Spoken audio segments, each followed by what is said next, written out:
Bonjour et bienvenue à cette visioconférence organisée par la FNAMS, la Fédération nationale des agriculteurs multiplicateurs de semences.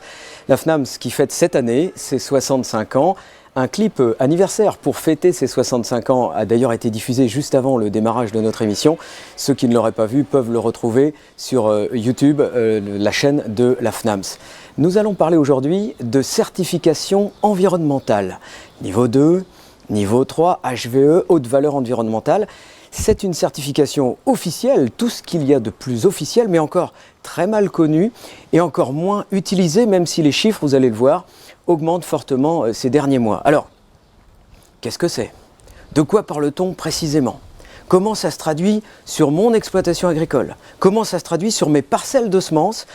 Voilà les questions qu'on va se poser cet après-midi avec des experts, avec des agriculteurs multiplicateurs, avec des acheteurs, coopératives, semenciers. Nous avons le plaisir d'accueillir le représentant, le président de l'Union française des semenciers. Et aussi grâce à vous, parce qu'on fait cette émission pour vous, internautes qui nous regardez. Posez des questions, réagissez, passez des coups de gueule si besoin, dites-nous ce que vous pensez réellement. Vos questions ne s'afficheront pas sur l'écran, mais moi je les verrai sur un écran de contrôle et je vous promets de me faire l'écho, le relais de ce que vous pensez et de comment vous voyez les choses, comment ça évolue. On vous posera d'ailleurs 3 questions quiz auxquelles il faudra répondre très rapidement. Alors j'espère que vous êtes bien installés. Nous sommes, nous ici, avec tous nos invités que je vous présenterai au fur et à mesure, dans un écrin de verdure, un studio spécialement aménagé au cœur de Paris. J'espère que vous avez pris votre café parce qu'on est ensemble en live, en direct jusqu'à 16h. C'est parti.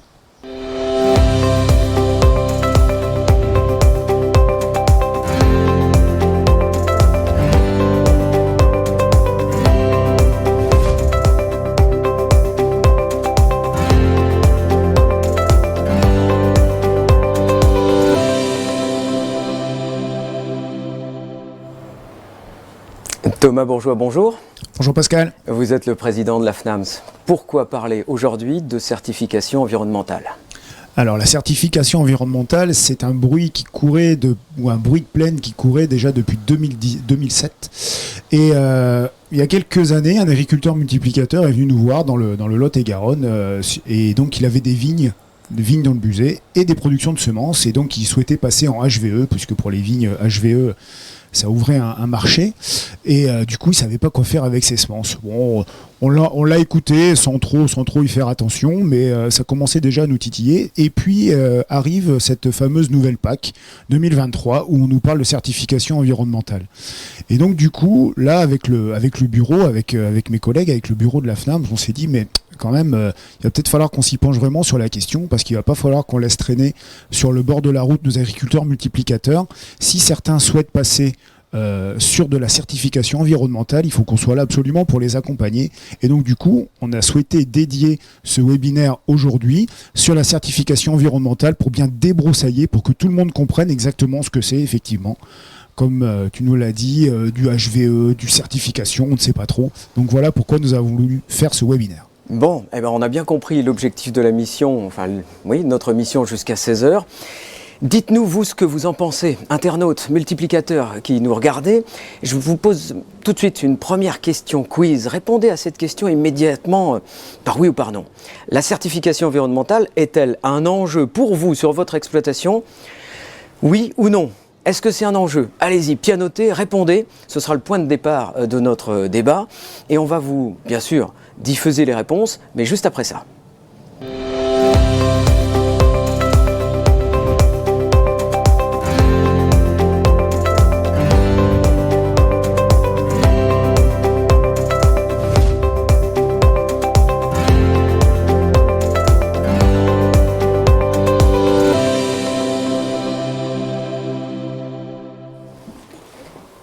Et d'abord, on vous apporte donc des informations sur ce que c'est cette certification environnementale, car il faut être clair, on la connaît très peu, et quand on en a entendu parler, on n'y comprend pas toujours grand-chose. Emma André, bonjour. Bonjour Pascal. Vous êtes chargé de mission qualité, agriculture biologique et bien-être animal à la FNSEA. Les pouvoirs publics mettent une grosse pression, il faut le dire, sur le monde agricole avec cette certification environnementale. D'où est-ce que ça vient? Quel texte de loi en parle? Alors les premières réflexions autour d'un dispositif de certification environnementale ont été engagées en 2007 dans le cadre du Grenelle de l'environnement pour répondre à des attentes sociétales croissantes et également à des préoccupations environnementales qui montantes sur les exploitations agricoles. Et donc, à partir de cette date, on a commencé à se poser la question. En 2011, la Commission nationale de la certification environnementale a été créée justement pour coordonner les travaux autour de la certification environnementale. Est-ce qu'il y a eu d'autres textes de loi qui en parlent ensuite? Oui, tout à fait, puisque on peut citer par exemple le plan biodiversité de 2018, dans le cadre duquel on a fixé l'objectif de 50 000 exploitations certifiées HVE à l'horizon 2030. L'objectif, 50 000 en 2030. Voilà, tout à fait. Et aujourd'hui, on en est à combien? Aujourd'hui, on en est à 8 200 exploitations au niveau HVE, donc le niveau 3. Et pour le niveau 2, on est environ à 17 500 exploitations engagées. Et ça augmente fortement en ce moment? Oui, on a eu, sur l'année 2020, par exemple, sur les 6 premiers mois, on a eu une augmentation d'environ 52% du nombre d'exploitations. Est-ce qu'il y a un dernier texte qui en parle? Tout à fait. On peut citer également la loi Egalim, donc, qui fixe, dans le cadre de la restauration collective, les états généraux de l'alimentation dont on a beaucoup parlé dans le monde agricole. Voilà, tout à fait. Il y a un objectif de 50% de produits durables et de qualité en restauration collective en 2022. Et parmi les produits qui figurent dans cette liste, on peut citer la certification environnementale de niveau 2 et de niveau 3. D'accord, donc ça en fait partie de ces objectifs de cette loi. Alors, il y a plusieurs niveaux. Niveau 1, vous avez déjà commencé à en parler, niveau 1, 2 et 3. Niveau 1, qu'est-ce que c'est? À quoi ça correspond? Alors, le niveau 1 de la certification environnementale est vraiment la clé d'entrée dans cette certification à multiples niveaux et elle a pour objectif de vérifier que l'agriculteur maîtrise bien les bases réglementaires environnementales, en particulier en s'appuyant sur la conditionnalité des aides PAC et sur les volets environnement, santé des végétaux et BCAE. D'accord, donc c'est juste la conditionnalité, le niveau 1? Voilà, c'est ça. Si on répond aux critères de la PAC, on est niveau 1. Oui. Est-ce qu'on est quand même, on peut obtenir un document, une attestation niveau 1? C'est possible ça? Tout à fait. En fait, pour être certifié de niveau 1, il faut réaliser un bilan sur l'exploitation qui peut être fait par des réseaux qui sont certifiés SCA, donc système de contrôle agricole, Ouais. par exemple les chambres d'agriculture. Les chambres, d'accord. Et à l'issue de ce bilan, l'agriculteur va pouvoir recevoir une attestation. Et cette attestation est intéressante puisque s'il l'envoie à la DDT, elle va pouvoir lui permettre de diminuer la pression de contrôle sur le volet conditionnalité. Il y aura moins de chances d'être contrôlé sur ce volet-là s'il est certifié. Donc ça peut avoir quand même un intérêt, ce niveau 1, qui est quand même le premier. Alors niveau 2, on passe déjà un cran. Qu'est-ce que c'est? Quels sont les objectifs de ce niveau 2 de certification environnementale? Ce niveau 2, en effet, va être vraiment, là on va rentrer dans la certification à proprement parler, puisqu'il va y avoir un référentiel spécifique et il va y avoir aussi un contrôle qui va se faire par un organisme certificateur. Extérieur, un organisme extérieur. Tout D'accord. à fait.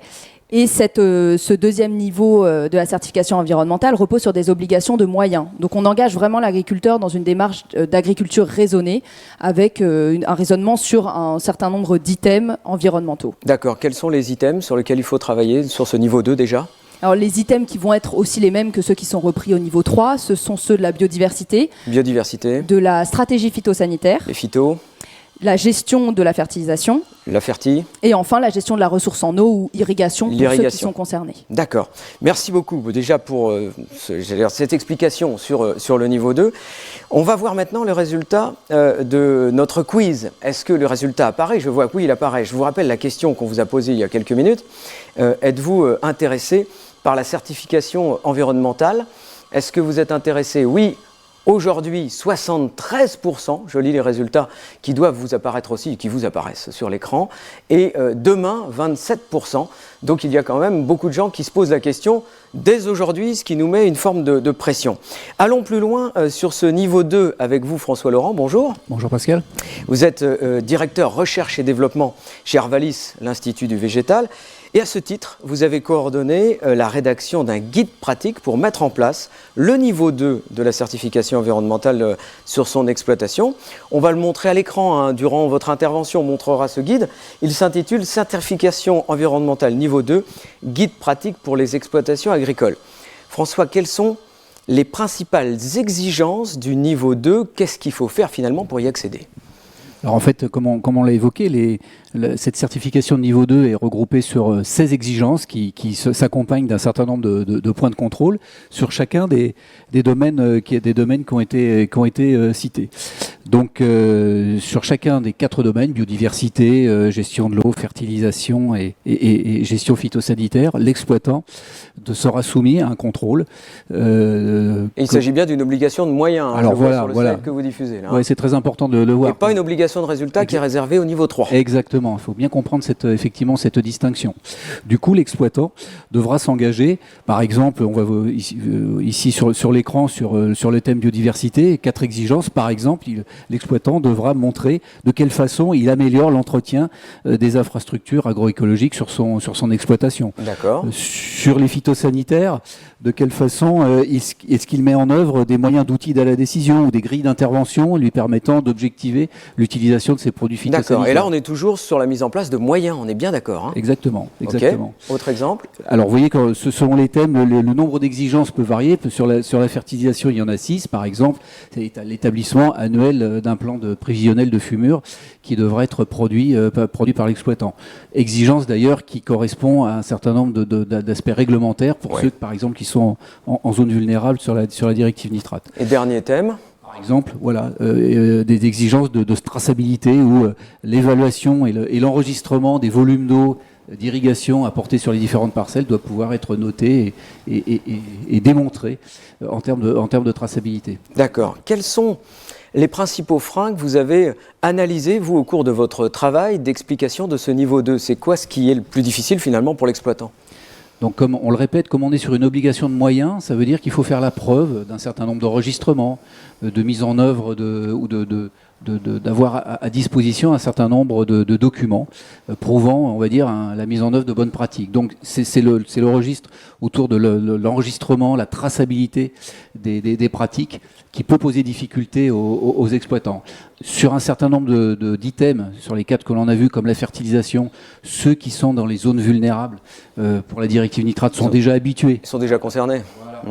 Mais c'est vrai que sur les autres items qui ne sont pas couverts par un champ réglementaire aussi précis que par exemple que la directive nitrate, cet aspect enregistrement, traçabilité peut éventuellement poser difficulté. Bon, donc on voit bien qu'il faut là une obligation de moyens, pas de résultats, je le répète, c'est extrêmement important. Et il faut surtout prouver qu'on met les moyens en place, hein, c'est surtout ça le niveau 2. Alors, pour aider justement les agriculteurs qui sont intéressés par ce niveau 2, je rappelle que alors je regarde mes fiches, hein, ça fait plus de 100 pages, les textes qui parlent de ça, hein, je parle sous votre contrôle, François. Oui. Vous avez travaillé avec les autres instituts, vous avez travaillé à un guide simplificateur. Alors, on va le voir, hein, quelques images de ce guide, un guide pratique, facile à lire, facile à comprendre. On va présenter, voilà, ça apparaît à l'écran. Expliquez-nous ce qu'on voit et où est-ce qu'on peut le trouver d'abord. Quelle est l'adresse pour trouver ce guide qui nous permet d'accéder plus facilement au niveau 2 ? Alors comme vous l'avez évoqué, ce guide a été conçu et rédigé en partenariat entre différents instituts techniques. Donc pour ce qui est d'Arvalis, il est disponible sur arvalis.info. J'imagine sur les autres instituts aussi, probablement. Exactement, de la même façon. Okay. Et également sur les sites des associations syndicales, GPB, AGPM, qui nous avaient commandité. Donc il suffit d'aller là, et puis on a, ça s'appelle Guide de la certification environnementale niveau 2. Voilà, guide pratique pour les exploitants. Guide pratique. Hein. Effectivement, ça ne concerne que le niveau 2. Qu'est-ce qu'on peut voir là? On voit à l'écran les moyens de mettre en œuvre, je dois faire particulièrement attention. Dites-nous ce qu'il faut lire, comment on lit cette feuille. L'idée, ça a été simplement de résumer, ce n'est qu'un résumé, ça ne se substitue pas évidemment au document, on va dire, officiel, mais de résumer sur une page, pour chacune des 16 exigences, les différents éléments auxquels l'exploitant agricole devra se soumettre en termes de justification du coup des moyens qu'il a mis en œuvre au niveau de son exploitation. Donc c'est un simple résumé. Quelle est la nature de l'exigence, chacune des 16 exigences, les preuves que du coup l'exploitant doit fournir, éventuellement des pistes pour trouver les sites ou les sources d'informations. Où puis-je trouver les informations, voilà, c'est ça. Voilà. Là, on donne la clé pour essayer d'aller chercher les documents qui prouvent que... Et puis les moyens à mettre en œuvre puisque en fait chacune des exigences peut porter de façon distincte ou voire assemblée sur la mise en œuvre d'OAD ou d'outils d'aide à la décision, ou bien concernant la gestion du matériel, ou bien faire la preuve d'un certain nombre de documents à disposition et disponibles auprès de l'exploitant. Donc ce sont quelques points d'alerte sur les principaux points à veiller, à satisfaire pour chacune de ces 16 exigences. Donc donc pour satisfaire ces exigences de traçabilité, d'enregistrement, de preuves, il y a les OAD, il y a aussi des outils informatiques, des choses qui peuvent nous aider. Est-ce que vous avez quelques exemples? Oui, bien sûr. À partir du moment où on a vu qu'un des éléments majeurs, c'est l'enregistrement notamment des pratiques agricoles dans les 4 registres qu'on a pu évoquer. Les outils de gestionnaire de parcelles sont bien sûr des outils tout à fait adaptés Ma parcelle à la ou Mes production. Parcelles, je crois que Oui, c'en est par un. exemple. Ouais. Oui, il y en a d'autres, mais Mes Parcelles en est un, bien sûr. Mes Parcelles. Oui. Et donc voilà, les exploitants qui sont déjà engagés sur une utilisation au quotidien de ce genre d'outils sont déjà très bien armés, très bien équipés pour faire face aux exigences de la certification. D'accord, donc on voit que ces outils peuvent être utilisés pour accéder à ce niveau 2. Merci beaucoup François, vous restez avec nous et n'hésitez pas à poser des questions. Je vois certaines qui commencent à apparaître, je vous incite à les lire, hein, chers amis du plateau, et puis on essaiera d'y répondre tout à l'heure, mais on va d'abord donner la parole à Emma pour qu'elle nous explique le niveau 3, le niveau HVE, haute valeur environnementale, et je précise que seul ce niveau peut s'appeler haute valeur environnementale. Ce n'est pas le niveau 2, c'est le niveau 3. Alors, ce niveau 3, qu'est-ce que c'est ? Quelles sont les différences par rapport au niveau 2 finalement? Alors, le niveau 3, donc le niveau HVE, est vraiment le niveau final de cette démarche de certification à plusieurs échelons. Ce qui va la différencier du niveau 2, c'est tout d'abord en termes d'obligations, puisque pour le niveau 2, on était sur des obligations de moyens, et là, on passe à des obligations de résultats qui vont se traduire par le respect, enfin, en tout cas, qui vont être mesurés par des indicateurs de performance qui vont traduire la performance environnementale de l'exploitation agricole. D'accord, des vrais indicateurs chiffrés. Voilà. Toujours sur nos 4 thématiques qu'on peut rappeler, biodiversité, vous me coupez si j'ai une bêtise, biodiversité, ferti, phyto et irrigation. Voilà, tout à fait. Alors comment ça se traduit dans les faits concrètement? Alors comment ça va se traduire sur l'exploitation? Il va y avoir tout d'abord 2 voies d'accès à la certification environnementale de niveau 3. 2 voies différentes. La voie A, qui est une voie plutôt thématique autour des 4 items qu'on a déjà cités, et une voie B qui va être autour d'un nombre d'items un peu plus restreint. On va d'abord s'intéresser à la voie A, ce qu'on va détailler pour expliquer un peu plus précisément ces indicateurs de résultats. Vous nous avez pris un exemple, je crois, d'exploitation. Tout à fait. D'exploitation qui fait de la semence. On a pris une exploitation semencière avec un exemple d'assolement avec 50 hectares de maïs semence, 50 hectares de maïs doux et 10 hectares de haricots verts. Donc là, on va s'intéresser tout d'abord à l'item biodiversité. Comme vous pouvez le voir, pour la biodiversité, l'objectif va être de maintenir la biodiversité sur l'exploitation, voire d'augmenter la biodiversité. Et on va mesurer ça au travers de différents indicateurs, comme par exemple les infrastructures agroécologiques, donc marge, jachère, bande tampon qu'il pourra y avoir sur l'exploitation. Ouais. Ça va donner des points. Et également la diversification des espèces, ou alors encore des questions autour de la pollinisation avec la présence de ruches.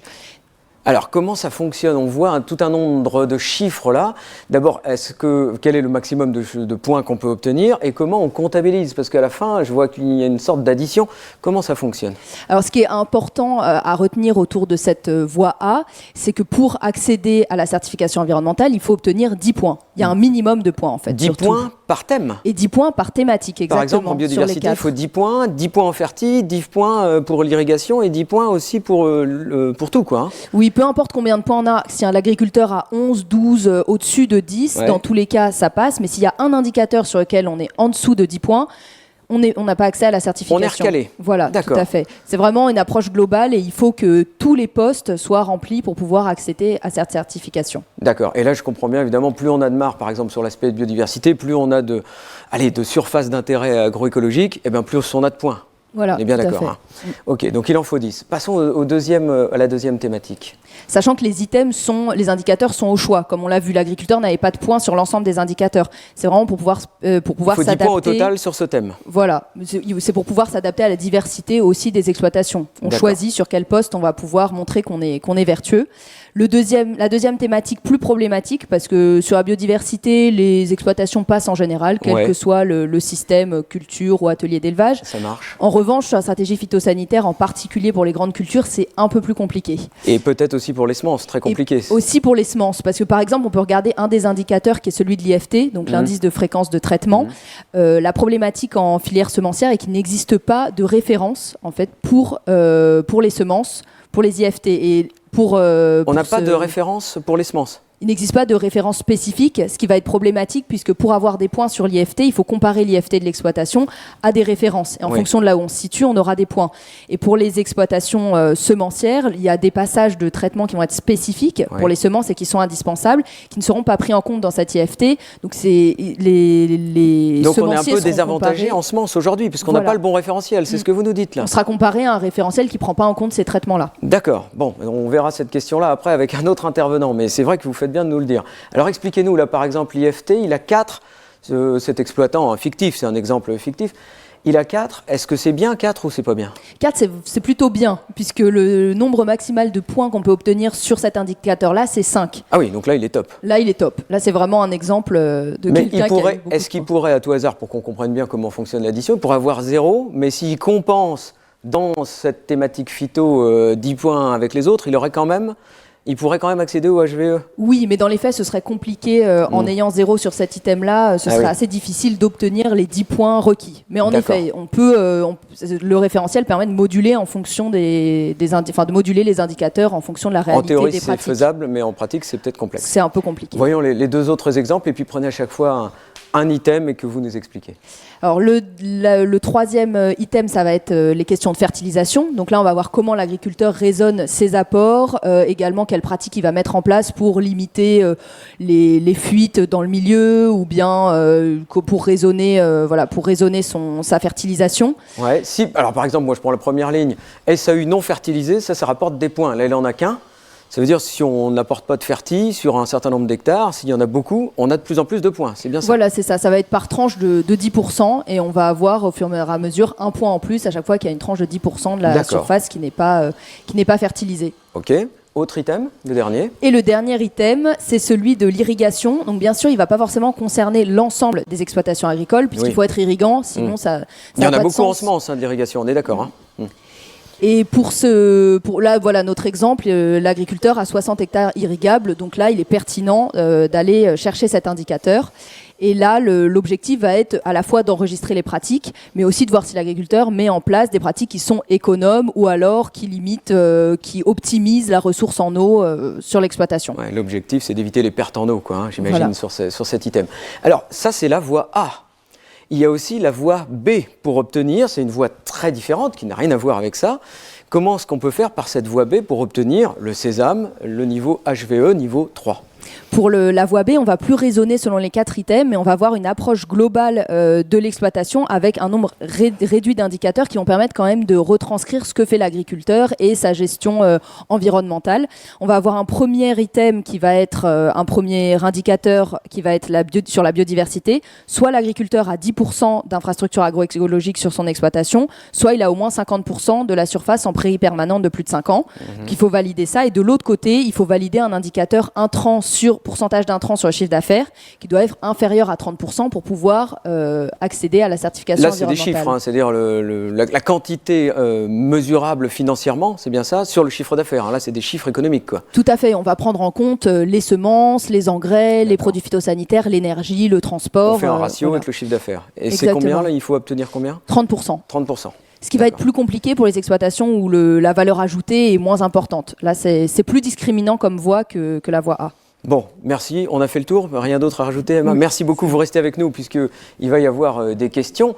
On va les prendre juste après parce qu'il faut que je les lise. Il y en a certaines qui sont un peu longues, mais il y a déjà des questions qui sont arrivées. Je rappelle donc que seul le niveau 3 qu'on vient de décrire permet de décrocher le logo et la mention haute valeur environnementale.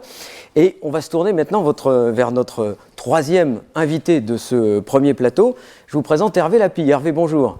Bonjour Pascal. Hervé, tu étais, parce qu'on se connaît, on ne va pas dire de bêtises, tu étais sur ton tracteur devant le Parlement de Strasbourg le 30 avril pour demander une future PAC plus juste pour les agriculteurs.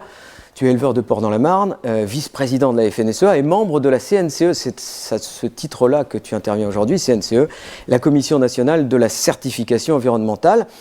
Vous êtes vous-même, tu es Hervé, producteur de semences, pois protéagineux et graminées. C'est bien ça. C'est cela.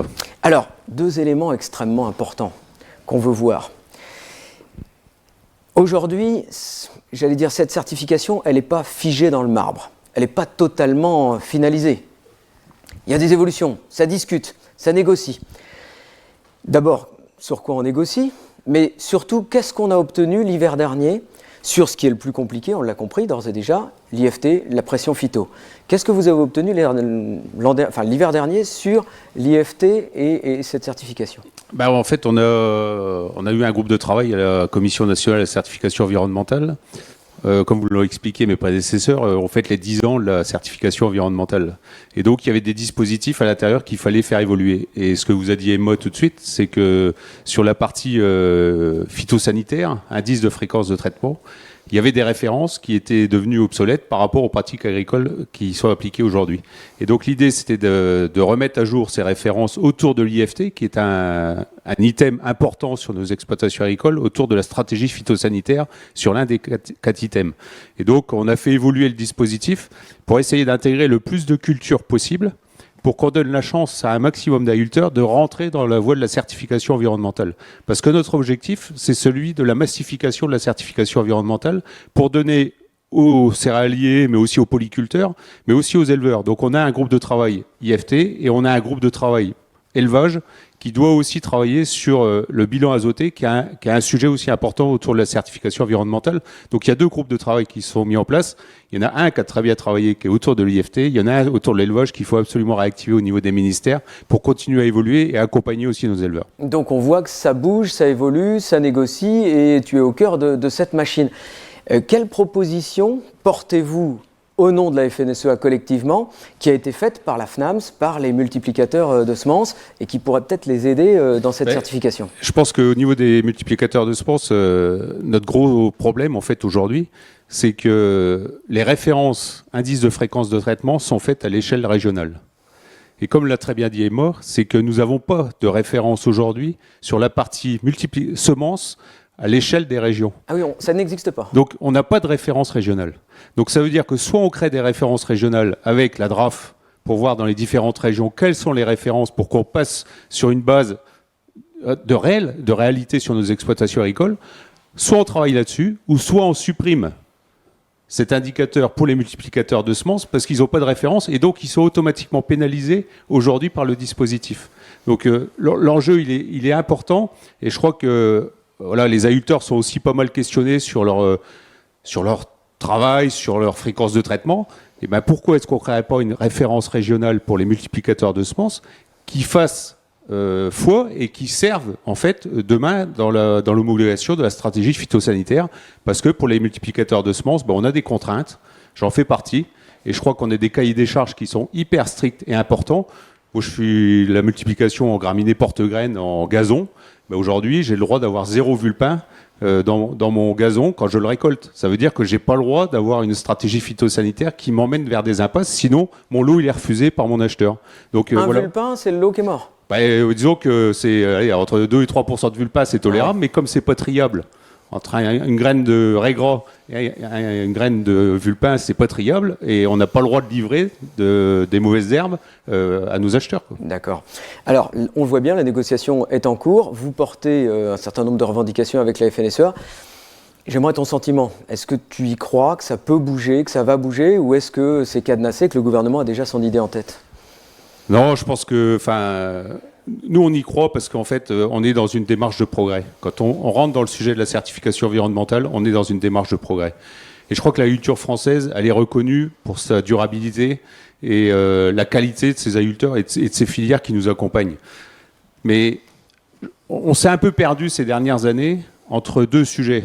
Un sujet qui était l'agroécologie, qui était porté par Stéphane Le Foll, et un sujet de la certification environnementale, où tout ça s'est un peu télescopé, et ça a mis un peu au second plan le sujet de la certification environnementale. Le fait qu'on parle de l'agroécologie, ça a retardé la certification ? Ça a fait un peu d'ombre au sujet de la certification environnementale. Et je crois que nous, notre volonté, c'est de réactiver la certification environnementale pour la massifier et la rendre accessible à un plus grand nombre d'agriculteurs, parce qu'on sait que c'est la massification qui est efficace aussi en termes environnement.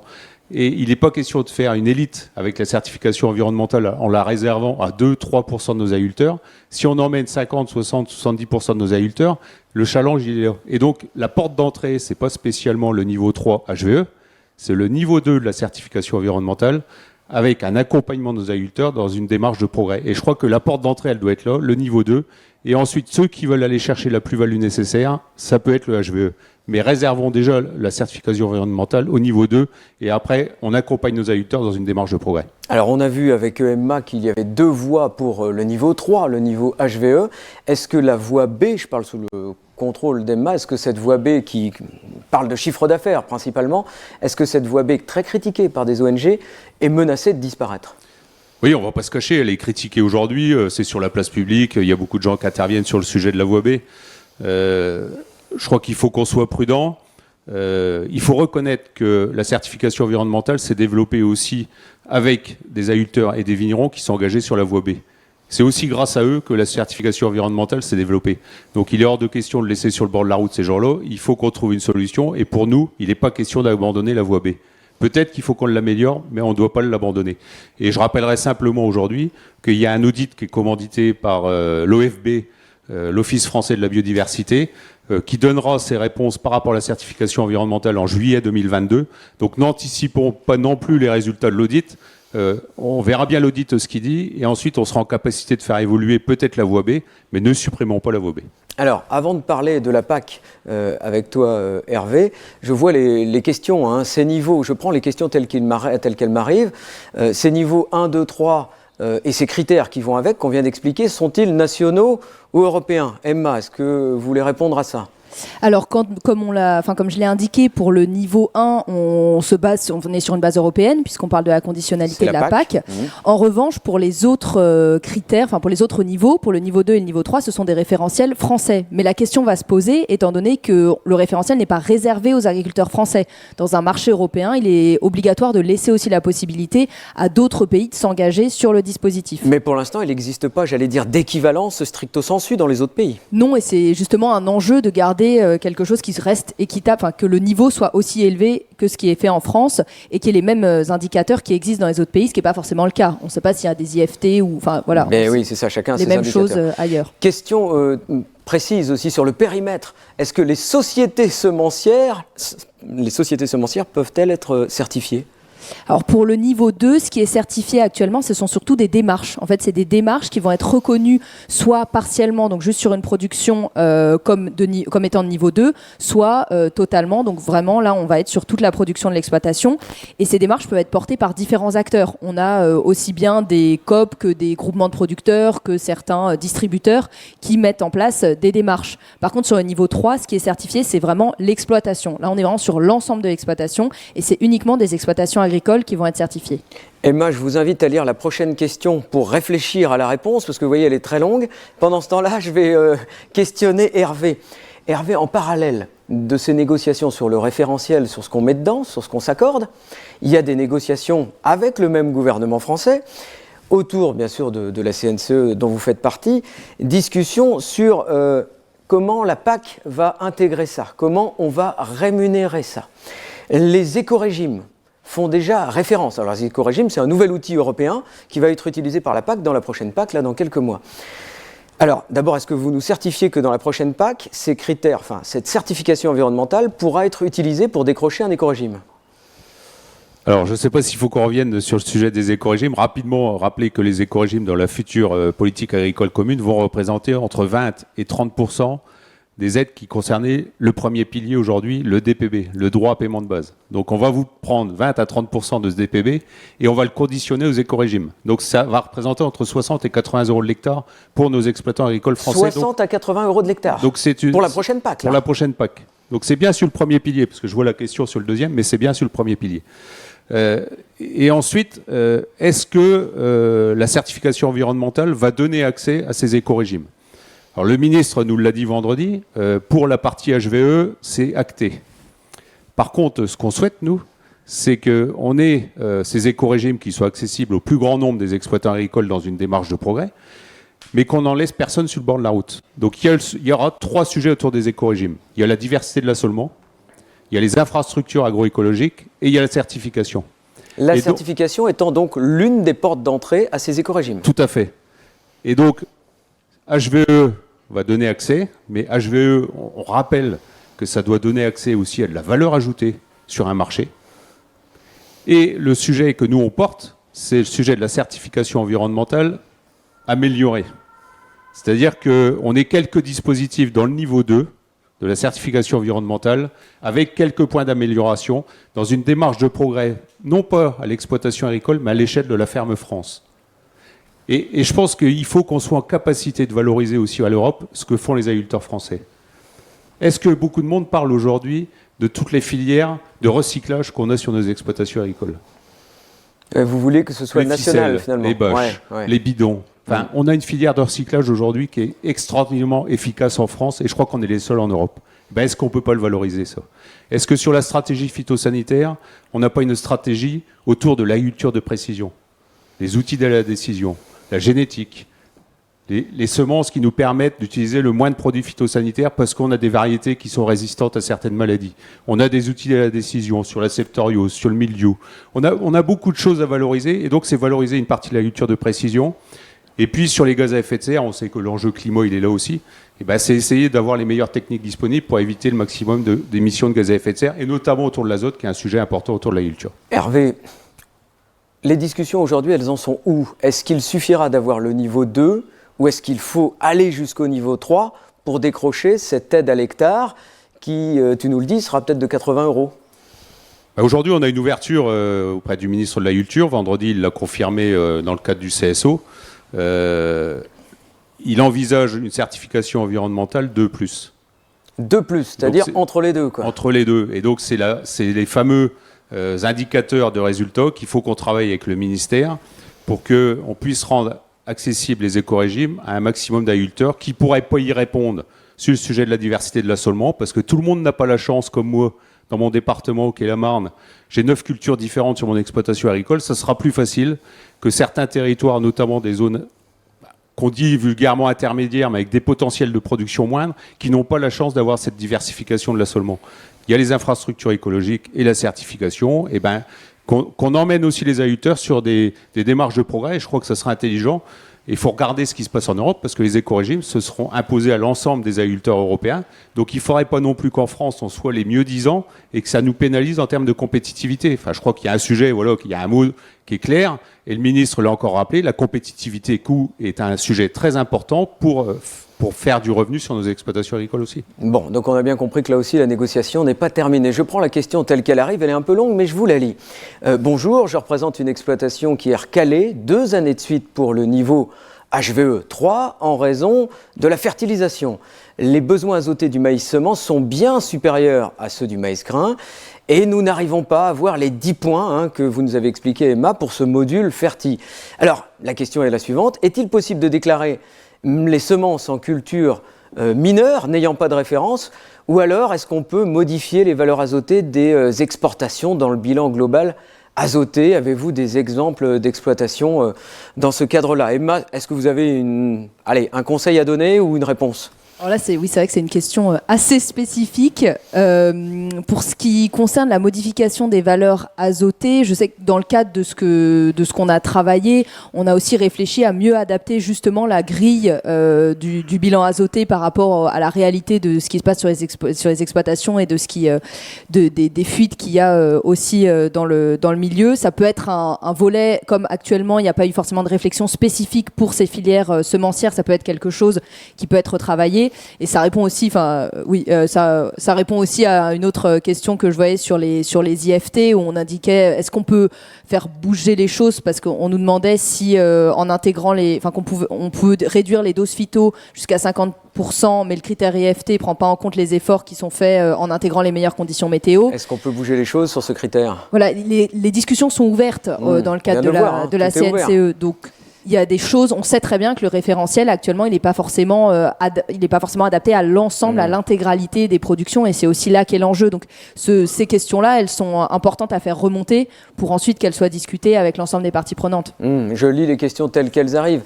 Quelle est la valorisation possible pour une entreprise semencière qui a le HVE2? Existe-t-il des aides particulières? On en discutera dans le plateau suivant. Donc on n'aborde pas pour l'instant cette thématique. Comment choisir entre les deux voies A et B?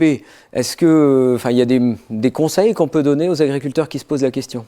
n'y a pas forcément de conseils pour discriminer une voie ou l'autre, et choisir entre les deux voies. Faut choisir celle qui est le plus facile pour nous, quoi. Oui, je pense, mais après, il faut noter que la grande majorité des exploitations aujourd'hui passent par la voie A. C'est quand même la voie qui est largement privilégiée.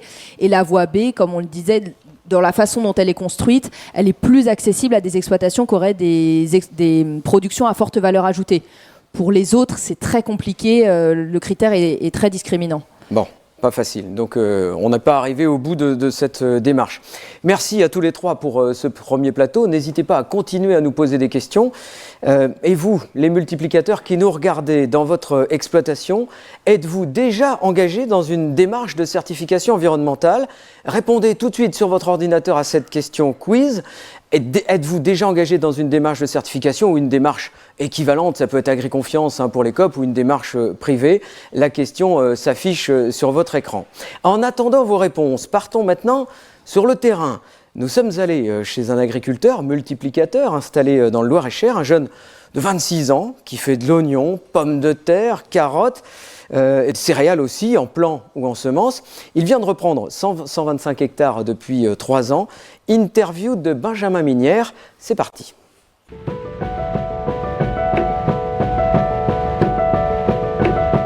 Je suis intéressé par la certification environnementale pour des raisons économiques, une meilleure valorisation du produit et aussi un accès plus simple à la distribution, puisqu'aujourd'hui le consommateur et donc la distribution demandent des cahiers des charges qui sont plus propres, mieux faits. Donc c'est aussi une des raisons pour laquelle je suis intéressé.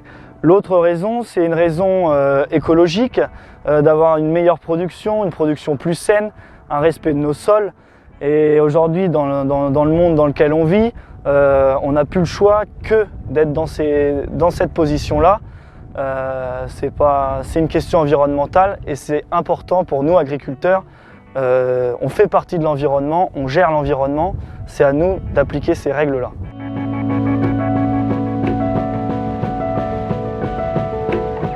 Chez moi, sur mon exploitation, je ne serais pas intéressé par cette démarche de certification environnementale pour une raison primordiale, c'est l'absence de reconnaissance au niveau du prix sur la semence. Aujourd'hui, il n'y a rien dans la certification HVE qui est pris en compte ou qui est fait pour la production de semences, aussi bien la multiplication de semences que la production de plants, d'oignons ou de pommes de terre. Et ça, c'est un aspect pour nous, agriculteurs, qui est difficile à concevoir. On est prêt à faire tous les efforts, mais s'il n'y a pas le prix qui suit derrière, je ne vais pas dire qu'il n'y a pas d'intérêt, mais l'intérêt est moindre pour l'exploitant agricole.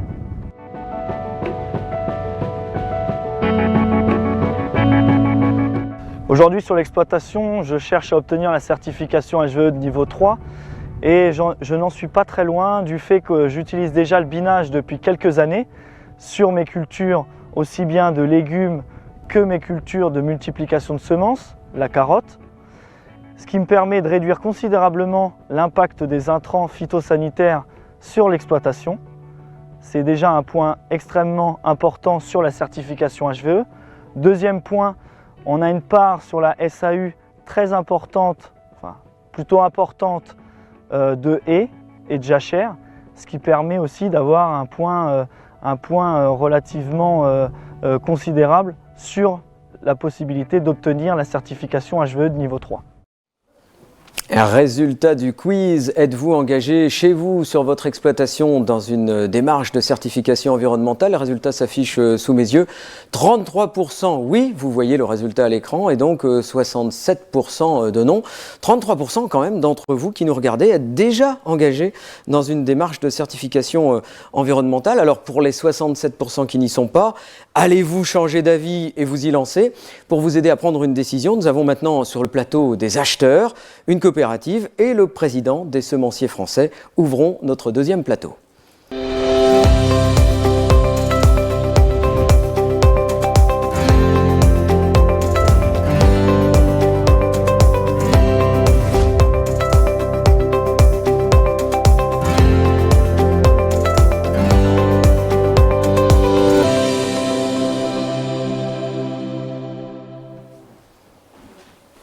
Hugues Incelin, bonjour.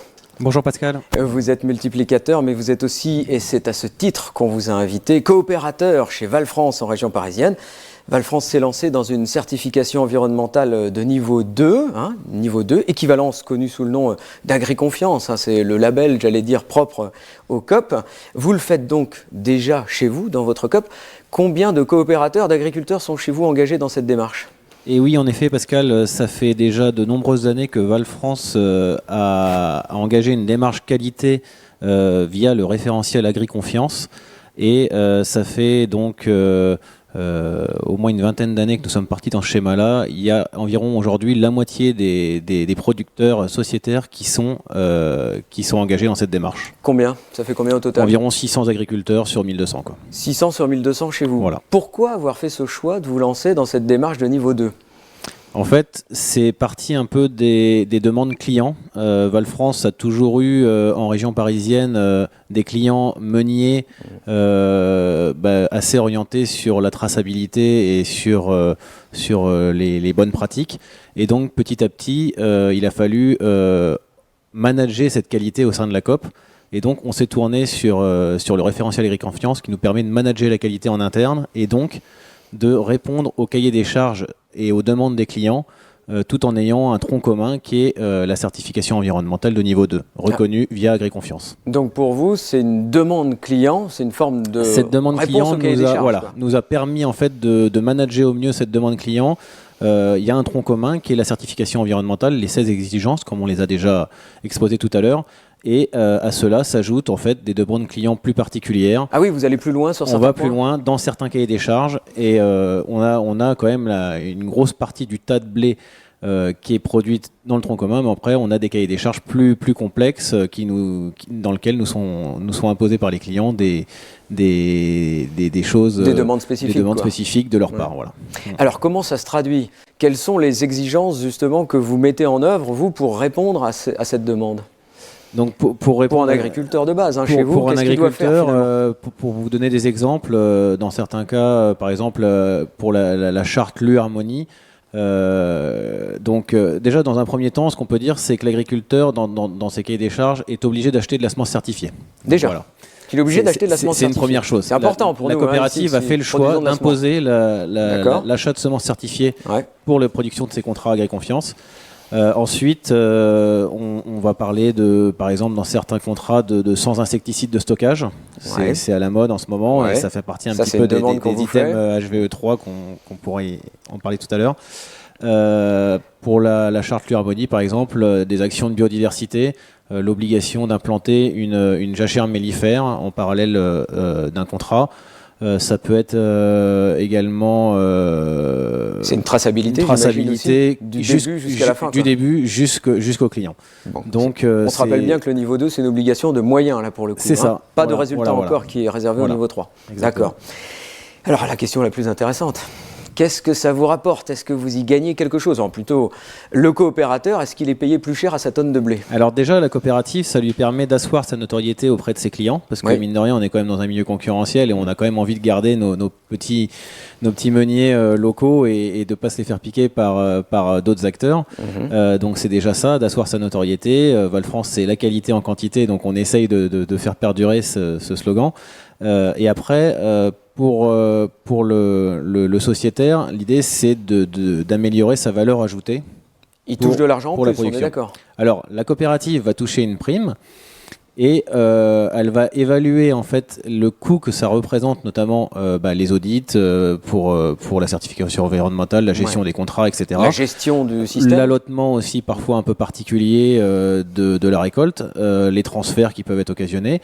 Et en fonction de ça, moi je suis président du comité Agriconfiance au sein de la coopérative, on ressort une prime agriculteur qu'on peut donner sans faire perdre de l'argent au global de la coopérative à l'agriculteur. Donc pour vous donner un ordre d'idée, les primes coopératives vont selon les contrats, entre 5 et 30 euros, et l'agriculteur va retrouver entre 3 et 25 euros de la tonne. Donc c'est pas négligeable. Aujourd'hui, c'est vrai jusqu'à 25 euros. Jusqu'à 25 euros. Et vous arrêtez de donner plus 25 euros à la tonne. C'est ça, voilà. Pour un niveau 2. Pour un niveau 2. Bon, d'une manière générale, est-ce que, vous qui avez cette expérience spécifique avec des clients spécifiques, on a bien compris, mais est-ce que d'une manière générale, c'est faisable pour vous, allez, de valoriser, de vendre cette démarche de niveau 2 auprès du client? Alors, d'autres clients, on va dire d'une manière générale en France, est-ce que les autres clients pourraient être intéressés? Alors, je pense que c'est faisable parce qu'en fait, au début, quand il a fallu démarrer cette démarche-là, il a fallu aller voir les clients, il a fallu vendre la chose et se faire, entre guillemets, rémunérer pour ça. Donc, je pense que c'est faisable. C'est un travail qu'il faut entreprendre et il faut s'y tenir parce que ça ne se fait pas du jour au lendemain. Il faut que le client y trouve son intérêt. Il y a des contreparties qui ont été mises en place d'ailleurs dans notre relation avec les clients. Mais je pense que c'est faisable. Après, c'est un travail de longue haleine qu'il faut peut-être entamer dès maintenant et puis essayer que chacun s'y retrouve, chaque partie s'y retrouve, quoi. Est-ce que dans votre coopérative, on espère un jour de passer au niveau 3 et le valoriser aussi? Ou est-ce que c'est pas encore à l'étude? On le regarde parce que donc AgriConfiance a évolué. Aujourd'hui, il y a 3 niveaux chez AgriConfiance. Il y a le niveau 1, le niveau 2 et le niveau 3. Le niveau 3 donc, qui va s'approcher de HVE3. Notamment, il va falloir, par exemple, pour Val-France, faire reconnaître sa RSE. Ça va être le principal problème, c'est qu'aujourd'hui, on n'a pas encore de reconnaissance de notre RSE, mais on va y arriver. RSE, ça veut dire quoi? La responsabilité sociale et environnementale, c'est ça. Toutes les entreprises, les coopératives des entreprises ont une obligation aujourd'hui de déclarer une RSE. Tout à fait. D'écrire une RSE et de s'y tenir. Et donc, si on arrive à faire reconnaître notre RSE, demain, on pourrait éventuellement s'engager dans des démarches spécifiques HVE3 via notamment avec le niveau 3 de AgriConfiance qui est prêt pour ça parce qu'il y a eu un gros travail sur les cahiers des charges filières donc, auquel j'ai participé il y a déjà un peu plus d'1 an et AgriConfiance s'est structuré pour répondre à cette demande HVE3. D'accord. Alors j'accueille maintenant Claude Tabel. Bonjour Claude. Bonjour Pascal. Vous êtes président de RAGT, établissement semencier connu. Vous êtes le président aussi de l'Union française des semenciers. Et à ce titre, vous allez parler au nom de tous les semenciers. C'est votre rôle, Claude. Et on a beaucoup de questions à vous poser, évidemment. Vous, semencier, êtes-vous intéressé par cette démarche de certification environnementale ? Bien sûr, nous sommes intéressés par cette démarche. Si on reprend ce qui a été dit lors de la première table ronde, on a parlé de quoi? On a parlé de biodiversité, on a parlé de réduire aussi les traitements phytosanitaires, on a parlé d'engrais, on a parlé d'irrigation. Et nous, notre travail de semencier, c'est de proposer aux agriculteurs des solutions, des variétés qui vont permettre de répondre à toutes ces attentes. Donc bien évidemment, nous sommes intéressés globalement par ce domaine-là. Après la déclinaison dans le métier des semences, on va en parler. Mais oui. Sans doute. Alors vous êtes intéressé, j'allais dire philosophiquement, vous trouvez que ça va dans le bon sens, on est tous d'accord là-dessus. Alors, avant de voir la question cruciale dans une minute, est-ce que vos clients, à qui vous vendez vos semences, vous en parlent, vous le réclament, vous le demandent? Très franchement, aujourd'hui, la réponse est non. Aujourd'hui, nos clients ne nous parlent pas du tout de certification environnementale. Parle plus de prix des semences, pour être tout à fait honnête, que de certification environnementale. Donc aujourd'hui, on ne sent pas cette demande venir. Mais il n'y a pas de doute qu'avec les mesures qui sont en train de se mettre en place, il est très probable qu'on nous en parlera. Ça peut surgir. Mais aujourd'hui, non. Personne ne nous en parle. C'est pas intégré encore. Non. Bon, la question la plus importante, est-ce que vous êtes prêt à payer plus cher les multiplicateurs qui produisent en HVE ou en niveau 2 ? Eh bien, on est comme dans toutes les chaînes alimentaires. Donc, je vais vous faire une réponse que vous allez me qualifier de normand. Nous sommes tout à fait prêts à payer plus cher à partir du moment où, comme cela a été dit, il y a de la valeur ajoutée autour de la semence et aussi de la chaîne de valeur. Et si il y a de la valeur ajoutée, on saura, comme on a toujours su le faire, je pense, pouvoir la répartir correctement entre tous les acteurs de la filière semence. À ce titre, vous parlez d'acheteurs. C'est vrai que nous, on se considère plutôt comme des partenaires que comme des acheteurs. Mais bon, peu importe. C'est vrai qu'à la fin, il y a bien un acte d'achat des semences auprès de l'agriculteur multiplicateur. Ok, donc, sur le principe, mais pour l'instant, pas de demande identifiée. Pas de demande claire et par rapport au débat que l'on a déjà eu, je pense qu'il faudra aussi, mais peut-être que cela viendra dans la discussion que nous aurons un peu plus tard, distinguer entre les actions très vertueuses comme celle dont on vient de parler, où il y a effectivement de la valeur ajoutée qui est allée chercher chez le consommateur quelque part, chez l'utilisateur final, et ce que l'on a dit au niveau de la PAC, c'est-à-dire qu'à partir du moment où on lira le niveau, ou en tout cas le montant des aides PAC d'une certaine manière à un certain niveau, il y a à mon avis un risque fort À ce moment-là, les acheteurs s'en désintéressent en disant de toute façon l'agriculteur il est payé à travers les primes PAC, donc pourquoi moi je le paierai en plus au niveau du marché. Donc je pense que c'est quelque chose qui sera assez intéressant à creuser. On voit des débats de ce type-là sur, je dirais d'une certaine manière, la filière agriculture biologique qui est déjà un peu dans ce système-là, et pour être tout à fait franc, où on a énormément de difficultés aussi à valoriser des semences produites en agriculture biologique par rapport à la chaîne de valeur.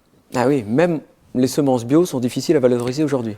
C'est-à-dire elles sont beaucoup plus chères, donc ça met de la pression, elles sont plus chères à produire pour les agriculteurs, et ça met de la pression sur effectivement l'ensemble de la chaîne de valeur. Et je voudrais aussi insister sur un point qui est spécifique à la filière semence et qui a été très bien dit par Hervé Lapie, c'est que l'on a aussi, nous sommes dans une profession qui est incroyablement réglementée, encadrée. Un agriculteur, quand il achète des semences certifiées, et tant mieux s'il achète des semences certifiées, bien sûr, donc pour nous c'est important, il attend aussi une garantie de qualité. Et donc on ne peut pas non plus imaginer facilement, et ça a été très bien dit je crois par Hervé Lapie, réduire donc un certain nombre d'intrants, notamment tout ce qui est désherbage, avec des risques que cela nous pose après, nous, sur les normes que l'on doit respecter en production de semences. Alors je vois des questions qui arrivent, messieurs, je vous incite à les regarder, on va y répondre tout à l'heure.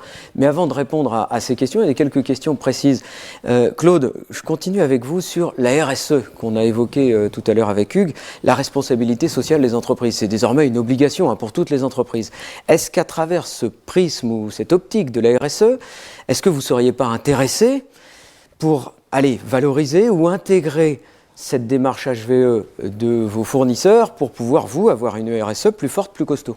Mais notre RSE, bien sûr, on peut être intéressé par cela, mais pour être tout à fait franc, notre RSE, elle est beaucoup plus impactée par le fait qu'on est capable de mettre à disposition des agriculteurs des variétés qui permettront de moins traiter et donc d'avoir un IFT qui est beaucoup plus faible, qui sera beaucoup plus impactante en termes de ferme France que d'avoir éventuellement donc sur la production de semences qui est sur une surface beaucoup plus restreinte. Donc aujourd'hui, ce qu'il faut aussi bien voir, donc la RSE, pour nous, ça se traduit par ce qu'on appelle la déclaration de performance extra-financière. C'est une DPEF et qui est disponible pour l'ensemble des entreprises sur leur site internet. C'est une obligation. Mais la DPEF ou la RSE, c'est là aussi une obligation de moyens, c'est absolument pas une obligation de résultat à ce jour. Donc aujourd'hui, nous faisons tous des déclarations, nous avons tous des actions qui vont depuis, qui sont très larges, qui vont aussi sur comment on traite notre personnel, comment donc on accompagne la formation de nos équipes, etc. Donc ce n'est qu'un petit élément de l'ensemble de l'activité que l'on va qualifier RSE aujourd'hui. C'est un élément qui peut être intéressant, mais encore une fois, si nous devons être amenés, on en reparlera tout à l'heure sans doute, si on est amené à devoir valoriser cela, il faut aussi que nous, on puisse en retrouver une certaine valeur logique au niveau de la chaîne de valeur globale. Bon, donc on en reparlera évidemment dans notre troisième plateau. Je vois les questions, la première, très interpellante, elle est très claire. L'exemple de l'U-Harmonie, ce sera une question pour vous, Hugues, je la lis. L'U-Harmonie, semences certifiées, plus jachère mellifère, plus pas d'insecticides au stockage, plus d'autres conditions que vous ne nous avez pas spécifiées, tout ça, ça rapporterait, selon ce que vous nous avez dit, à l'agriculteur-producteur, de 3 à 25 € la tonne. La semence certifiée par rapport à la semence de ferme, ça coûte déjà, si je comprends bien la question, de 20 à 30 € supplémentaires. Où est l'intérêt du coopérateur, pose l'internaute qui nous regarde? Alors oui, c'est une question intéressante parce que ça mérite d'apporter un peu plus d'éléments sur ce sujet. Par exemple, dans la filière L'U-Harmonie, ça fait partie, dans nos contrats caliblés, ça fait partie des filières qui sont les contrats avec le plus de valeur ajoutée. Donc on s'approche quand même des contrats avec des primes qui sont plus aux alentours de 15 € agriculteurs.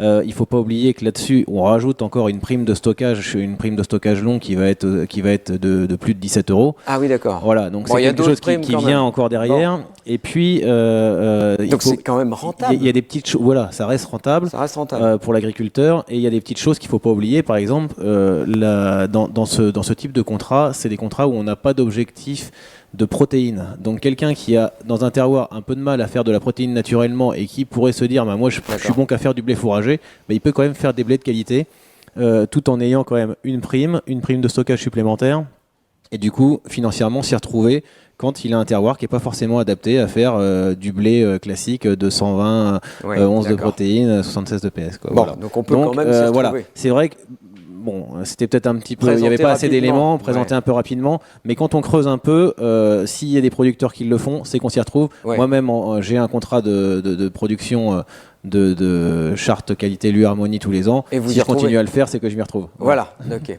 Alors, et je prends les questions et vous allez voir qu'on y répondra au fur et à mesure de l'émission. En quoi la certification HVE peut être un plus pour la semence française, on en parlera dans le plateau tout à l'heure, et pour les agriculteurs multiplicateurs. Quel est le pourcentage d'agriculteurs multiplicateurs ayant déjà atteint le niveau 2, le niveau 3, j'imagine que c'est oublié dans la question. Quelle est la production de la région la mieux représentée? Je n'ai pas la réponse au moment où on vous parle, mais je pose la question à tous nos intervenants qu'on retrouvera tout à l'heure sur le troisième plateau. Et puis, on a un exemple de l'ail blanc de l'Aumagne, dans le sud-ouest. Mais quel est l'intérêt en grande culture et production de semences? Quels sont les avantages et les contraintes? J'imagine que, Claude, vous n'avez pas d'informations à nous présenter sur l'ail blanc de l'Aumagne. Non, pas sur l'ail blanc de l'Aumagne, mais sur les grandes cultures. Il est bien évident que rentrer dans ce système-là, et notamment si on vise le niveau HVE3, c'est aussi se donner des contraintes supplémentaires en termes de production de semences. Donc ça fait partie du travail que nous menons, que ce soit dans l'interprofession ou que ce soit aussi dans les établissements, pour essayer de trouver des solutions. Parce que d'une manière générale, il nous faut trouver des solutions devant la disparition progressive que l'on constate des molécules qui nous permettent donc de pouvoir traiter certains problèmes. Mais évidemment, ça pose des contraintes, et donc des contraintes supplémentaires à la fois pour l'agriculteur multiplicateur et des contraintes supplémentaires pour le semencier qui va acheter le produit de la récolte, comme l'a très bien dit Hervé Lapi tout à l'heure. Alors, Hugues nous a dit tout à l'heure que dans sa démarche, ça se traduisait chez lui par des semences certifiées. Est-ce que là, ces semences certifiées, est-ce que ce n'est pas une voie d'entrée pour vous, semenciers, pour rémunérer mieux les multiplicateurs? Si, bien sûr.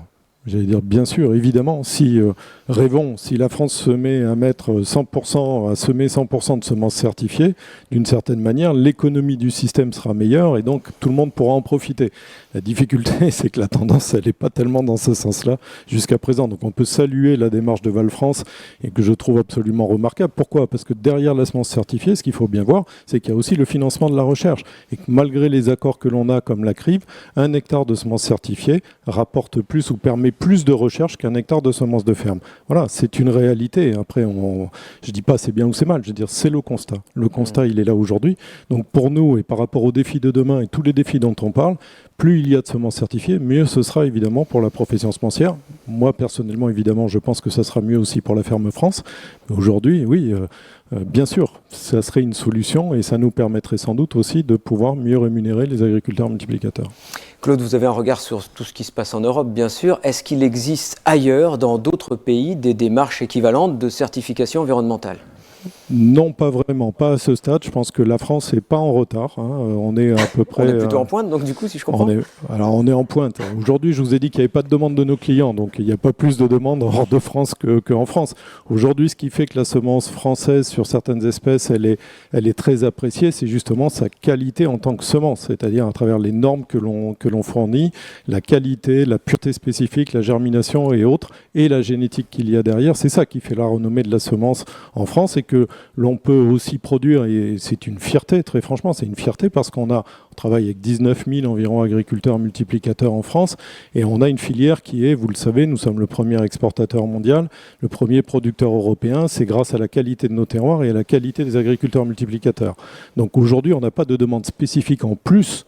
Sur cette certification, pour notre qualité. Bien sûr, sur cette certification environnementale. Si les règles de la PAC, si les attentes des consommateurs, donc, parce que c'est quand même eux à la fin qui ont le pouvoir, se dessinent pour demander effectivement plus de certification environnementale, je n'ai pas de doute qu'on saura faire et que notre filière sera aussi la première sans doute à se mettre en marche pour pouvoir répondre à ces attentes-là.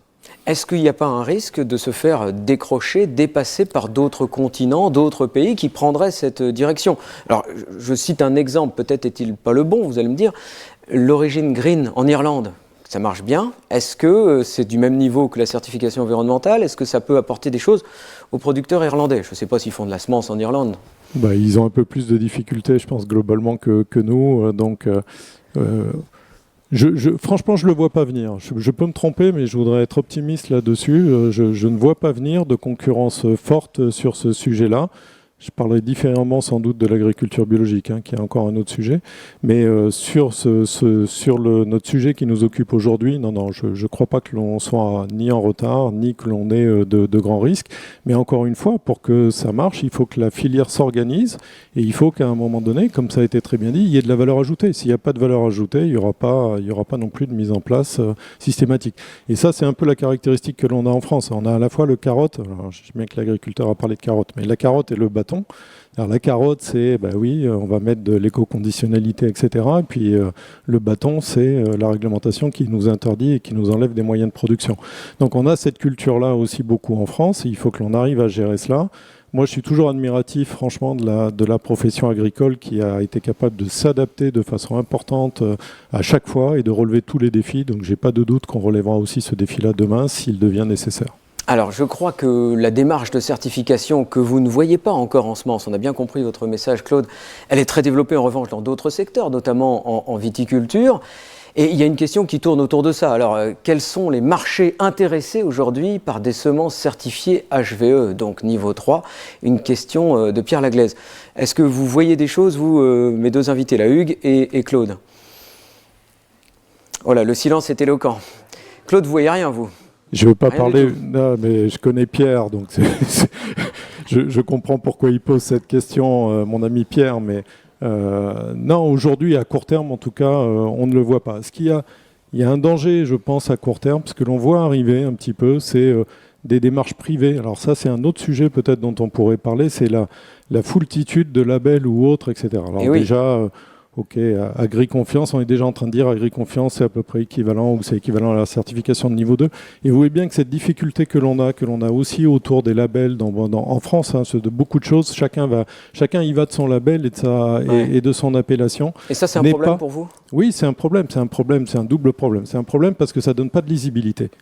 Donc si vous dites que pour le client A, ça s'appelle comme ça, et que pour le client B, la certification environnementale elle va s'appeler autrement, ça devient une difficulté. Si en plus les cahiers des charges sont différents, ça entraîne de la complexité. Ça, c'est la première chose.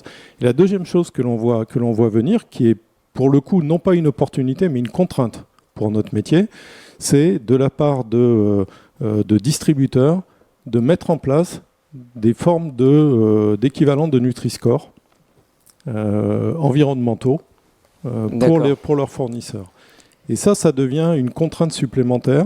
C'est une contrainte supplémentaire, si elle revient au semencier, je crains malheureusement qu'elle aura aussi un impact sur l'agriculteur multiplicateur. Bon, donc toute cette démarche privée, notamment des distributeurs, peut être plutôt source de confusion et de perte de valeur plutôt Encore que une fois, si ça peut être source, si ce n'est pas accompagné avec de la valeur ajoutée qu'on va aller chercher vers l'aval, ça sera plutôt destructeur de valeur en amont. C'est un grand risque, comme à chaque fois que l'on met en place des standards et on retombe sur la question de la carotte et du bâton.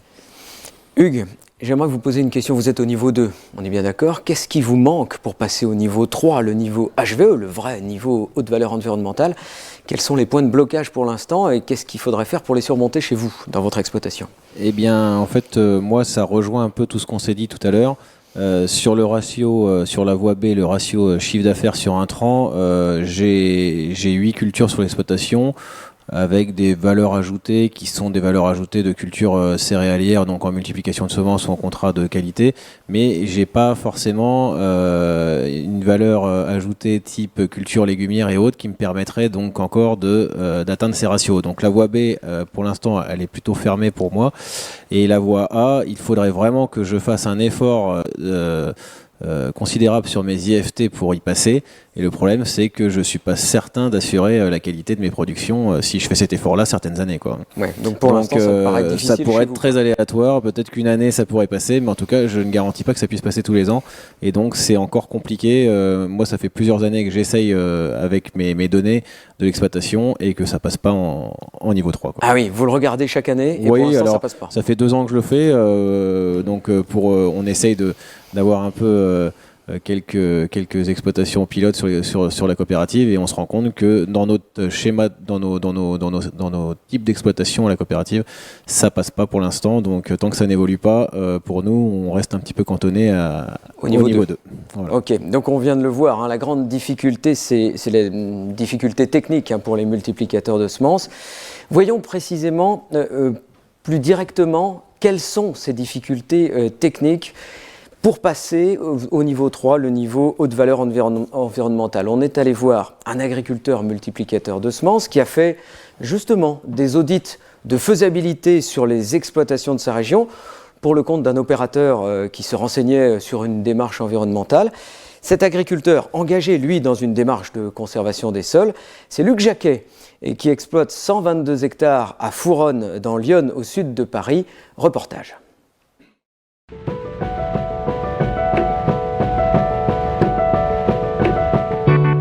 Les difficultés, c'est la limitation d'usage de certaines molécules et la quantité de passage. C'est-à-dire certaines années, dans certaines conditions, on ne peut pas rattraper une intervention en repassant une seconde fois parce qu'on dépasse les limitations de quotas.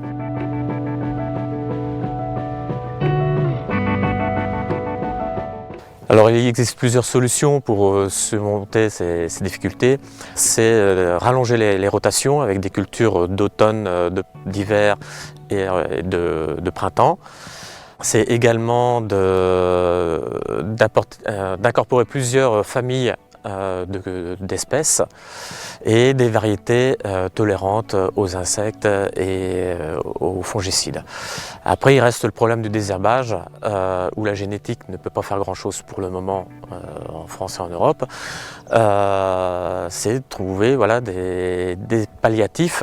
Alors, il y a des solutions mécaniques, la hersétrie, le binage, mais toujours pareil, en fonction des conditions climatiques, le type de sol, s'il y a du caillou, s'il y a c'est humide, on ne peut pas fonctionner avec des solutions mécaniques. Merci Luc Jacquet pour ces conseils. Place maintenant au troisième et dernier plateau.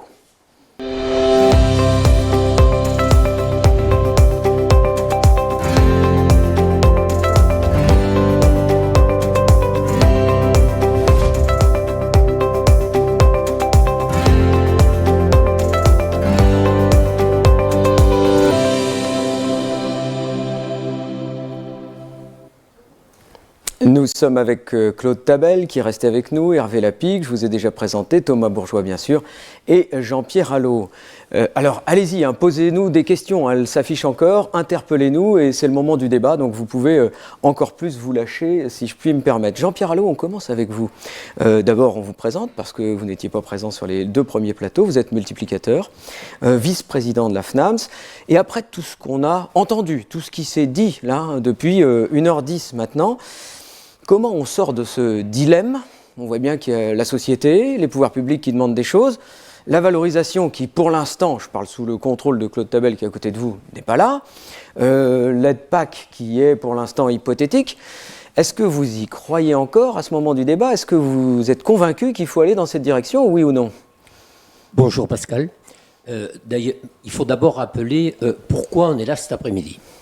Moi, personnellement, si je suis là cet après-midi, c'est des questions qui sont posées par le réseau d'agriculteurs multiplicateurs. Celui que je connais le mieux, c'est le réseau des potagéristes. Donc, il faut savoir qu'en semences potagères, sur nos exploitations, on a quoi?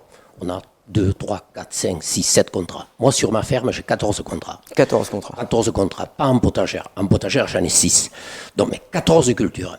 Quand on a 14 cultures et qu'on entend aujourd'hui, donc, dans ce qui est donc la future PAC 2023, que si réellement, alors c'est qu'une simulation, mais que si réellement nous ne sommes pas dans une démarche de certification, les exploitants agricoles, nous risquons de ne pas avoir le paiement vers, comme l'a dit après l'API, de 70 ou 80 euros l'hectare. Vous comprenez que quand on entend des choses comme ça et qu'on a sur nos fermes des assolements super diversifiés et que nous prenons tous les renseignements, comme nous a expliqué André tout à l'heure, où on se dit, mon Dieu, mais quelle catastrophe si on nous obligeait pour avoir donc ces aides PAC qui sont revues donc dans ces conditions-là, mais quelle catastrophe, parce qu'on est agriculteur multiplicateur, on va se passer d'aide.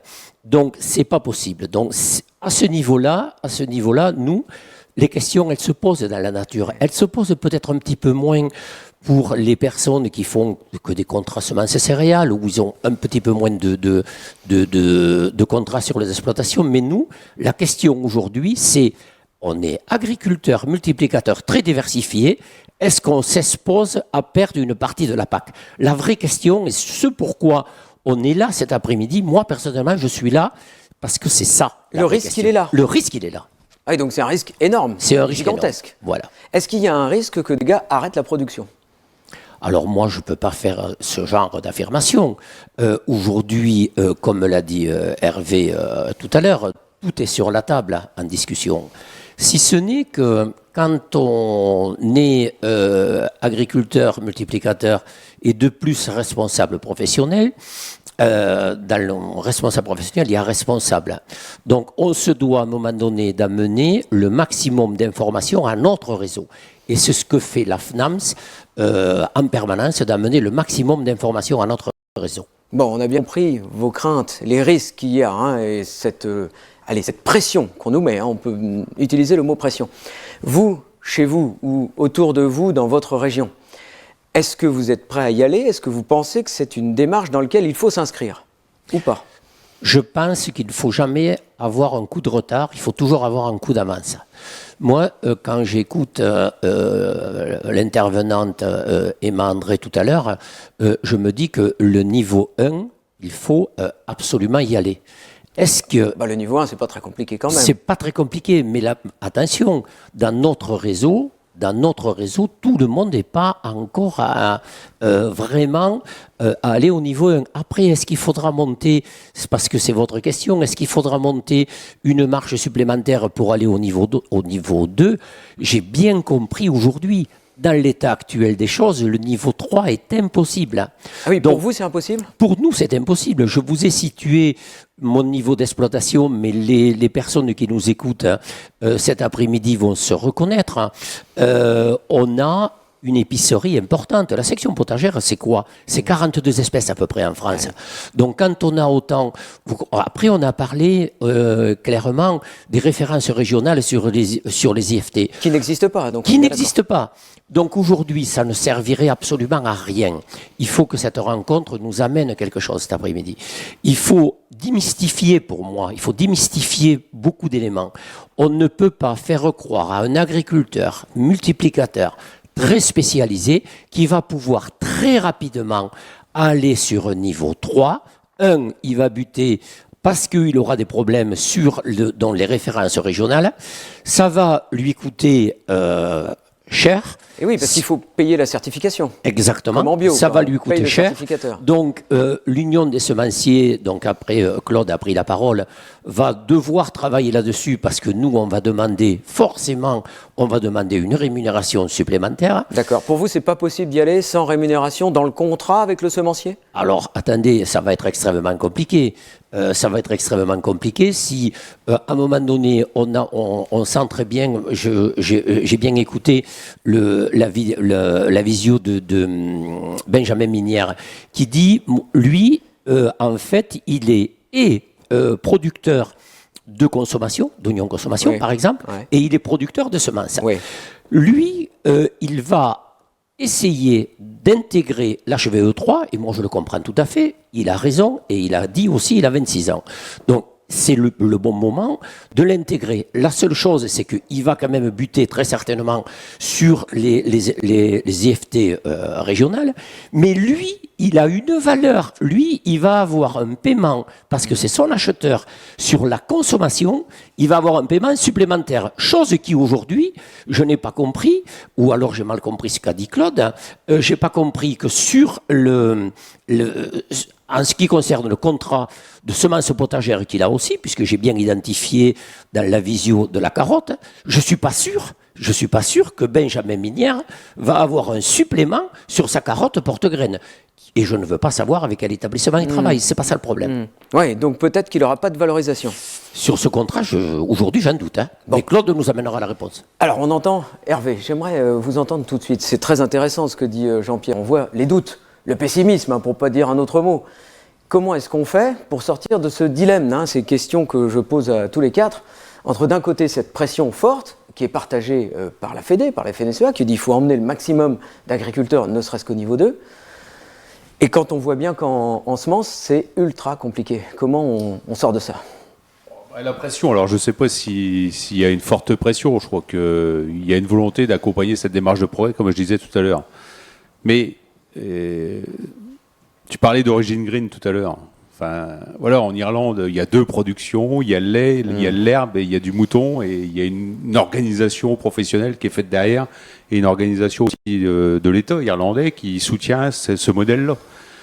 Et nous, en France, en fait, on est très particulier, enfin, qu'on soit dans l'Aude, qu'on soit en Alsace, qu'on soit en Bretagne, qu'on soit chez moi en Champagne ou au Grand Est. Enfin, on a des agricultures qui sont tellement diversifiées et différentes. Donc on a du mal à emmener un modèle unique, et je crois que la richesse de l'agriculture française, c'est sa diversité. Et donc ce que nous dit Jean-Pierre, c'est que voilà, il y a un modèle qui est très diversifié, qu'il faut prendre en compte, mais qu'on a du mal à faire rentrer dans une case qui voudrait faire rentrer tout le monde dans la même case de manière unique. Alors qu'en fait, l'agriculture française, elle est tellement diversifiée, et quand on revient sur ces indicateurs de traitement, ben, on ne peut pas comparer 14 cultures potagères avec les grandes cultures de céréales. Enfin, on est sur, voilà, c'est de la micro, il faut de l'expertise très forte, et globalement, ce qu'on essaye de faire améliorer dans la CNCE, c'est cette vision un peu micro, plutôt que de la macro où on y va à coup de serpe, et puis on en laisse beaucoup sur le bord de la route, et les multiplicateurs de semences en font partie aujourd'hui. Donc il faut absolument essayer d'améliorer le dispositif, mais ça demande beaucoup de travail, aussi pour les services des DRAF et de l'administration au niveau national, quoi. Alors comment on fait pour avancer ? Claude, d'abord, comment on sort de ça ? Est-ce qu'on peut, d'une manière ou d'une autre, valoriser auprès du marché, ou est-ce que vous comptez, vous en tant que semencier, que sur l'aide PAC finalement, qui peut pousser aussi les agriculteurs dans cette direction ? Alors, bon, déjà, je voudrais resituer un peu le débat. Sur l'aide PAC, nous, on ne compte pas sur l'aide PAC. Ce que l'on va constater, c'est que si effectivement les agriculteurs multiplicateurs ont des difficultés pour pouvoir conserver leur niveau d'aide PAC, bien sûr qu'il faudra qu'on travaille avec eux pour trouver les meilleures solutions techniques pour qu'ils puissent bénéficier toujours de leur aide PAC au taux le plus élevé possible. Et c'est bien un peu la difficulté du débat. Est-ce qu'on parle de valeur ajoutée que l'on va chercher sur des productions, ou est-ce qu'on va parler du revenu de l'agriculteur, en l'occurrence de l'agriculteur multiplicateur, et de lui permettre de continuer à pouvoir vivre décemment sa vie. Donc bien sûr, nous, on est dans une profession et dans une organisation de filière qui est totalement contractualisée, hein. Donc c'est quand même la spécificité de notre monde des semences. On a été en avance déjà depuis bien longtemps sur les fameuses lois Egalim dont on parlait. Donc il n'est pas question de laisser tomber les agriculteurs multiplicateurs. On sera à leur côté pour essayer de trouver les meilleures solutions. La valorisation après par le marché, qui est la deuxième voie, bien sûr qu'on l'appelle de nos voeux. Si nous avons la capacité de valoriser en plus donc cette caractéristique de certification environnementale par le marché, bien évidemment, on sera les premiers à aller la chercher, et les premiers aussi à répercuter aussi l'intérêt sur les agriculteurs multiplicateurs. Mais je crois qu'il ne faut pas se tromper de débat. Là, pour le coup, ce n'est pas tellement les semenciers qui sont maîtres d'œuvre, c'est plus les filières agricoles d'une manière générale, d'aller pouvoir monnayer d'une certaine manière, montrer cette qualité-là, et que le consommateur, in fine, accepte de payer un peu plus, pas beaucoup plus, mais un peu plus quand même, pour ces efforts-là, qui sont des efforts pour le bien collectif. Alors, vous allez pouvoir nous expliquer justement ce que vous êtes en train de nous dire. Je vois cette première question-là. Historiquement, pourquoi la certification s'est-elle si peu développée dans la filière semences ? Serait-ce le consommateur, Claude, qui pousse à la certification, et pas de lien direct avec le consommateur dans notre filière semences ? Est-ce que toute la clé vient de là ? Alors déjà, on est bien d'accord, on parle là de certification environnementale. Oui. Hein ? Parce que la certification dans les semences, qui est un autre sujet qu'on connaît particulièrement bien, et celui-là, on a été précurseur depuis très très longtemps. Et il est lié justement à la qualité de nos produits.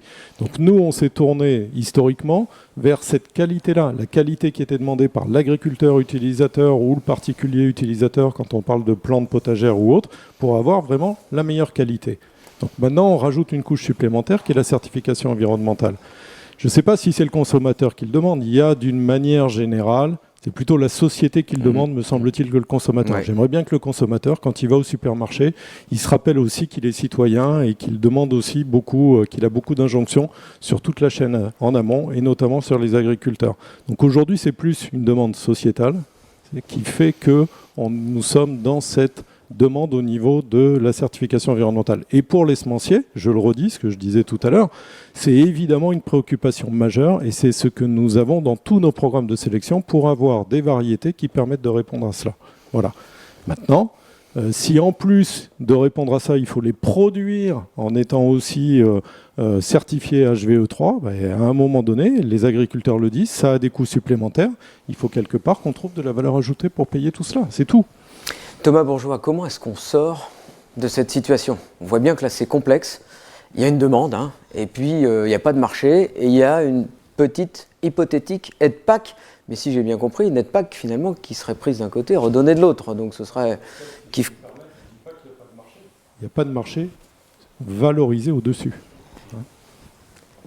Thomas, comment on sort de ça? C'est exactement ça, il n'y a pas de marché valorisé. Et je trouve dommage d'ailleurs que le HVE3, qui pour moi doit une certification environnementale, qui a une obligation de résultat, doit être rémunéré par le marché.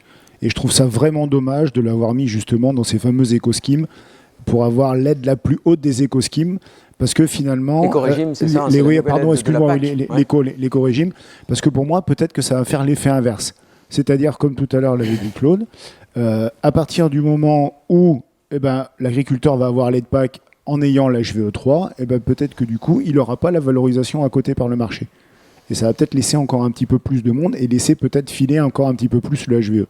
Mais moi, surtout, ce que je ne voudrais pas, c'est que comme Benjamin Minière, il part sur, donc il veut partir en HVE3 pour justement ses oignons de consommation parce qu'il a une demande. Ce que je voudrais surtout pas, c'est que les semences, sa production de semences, entre guillemets, soit un boulet pour qu'il puisse accéder à ce marché de HVE3.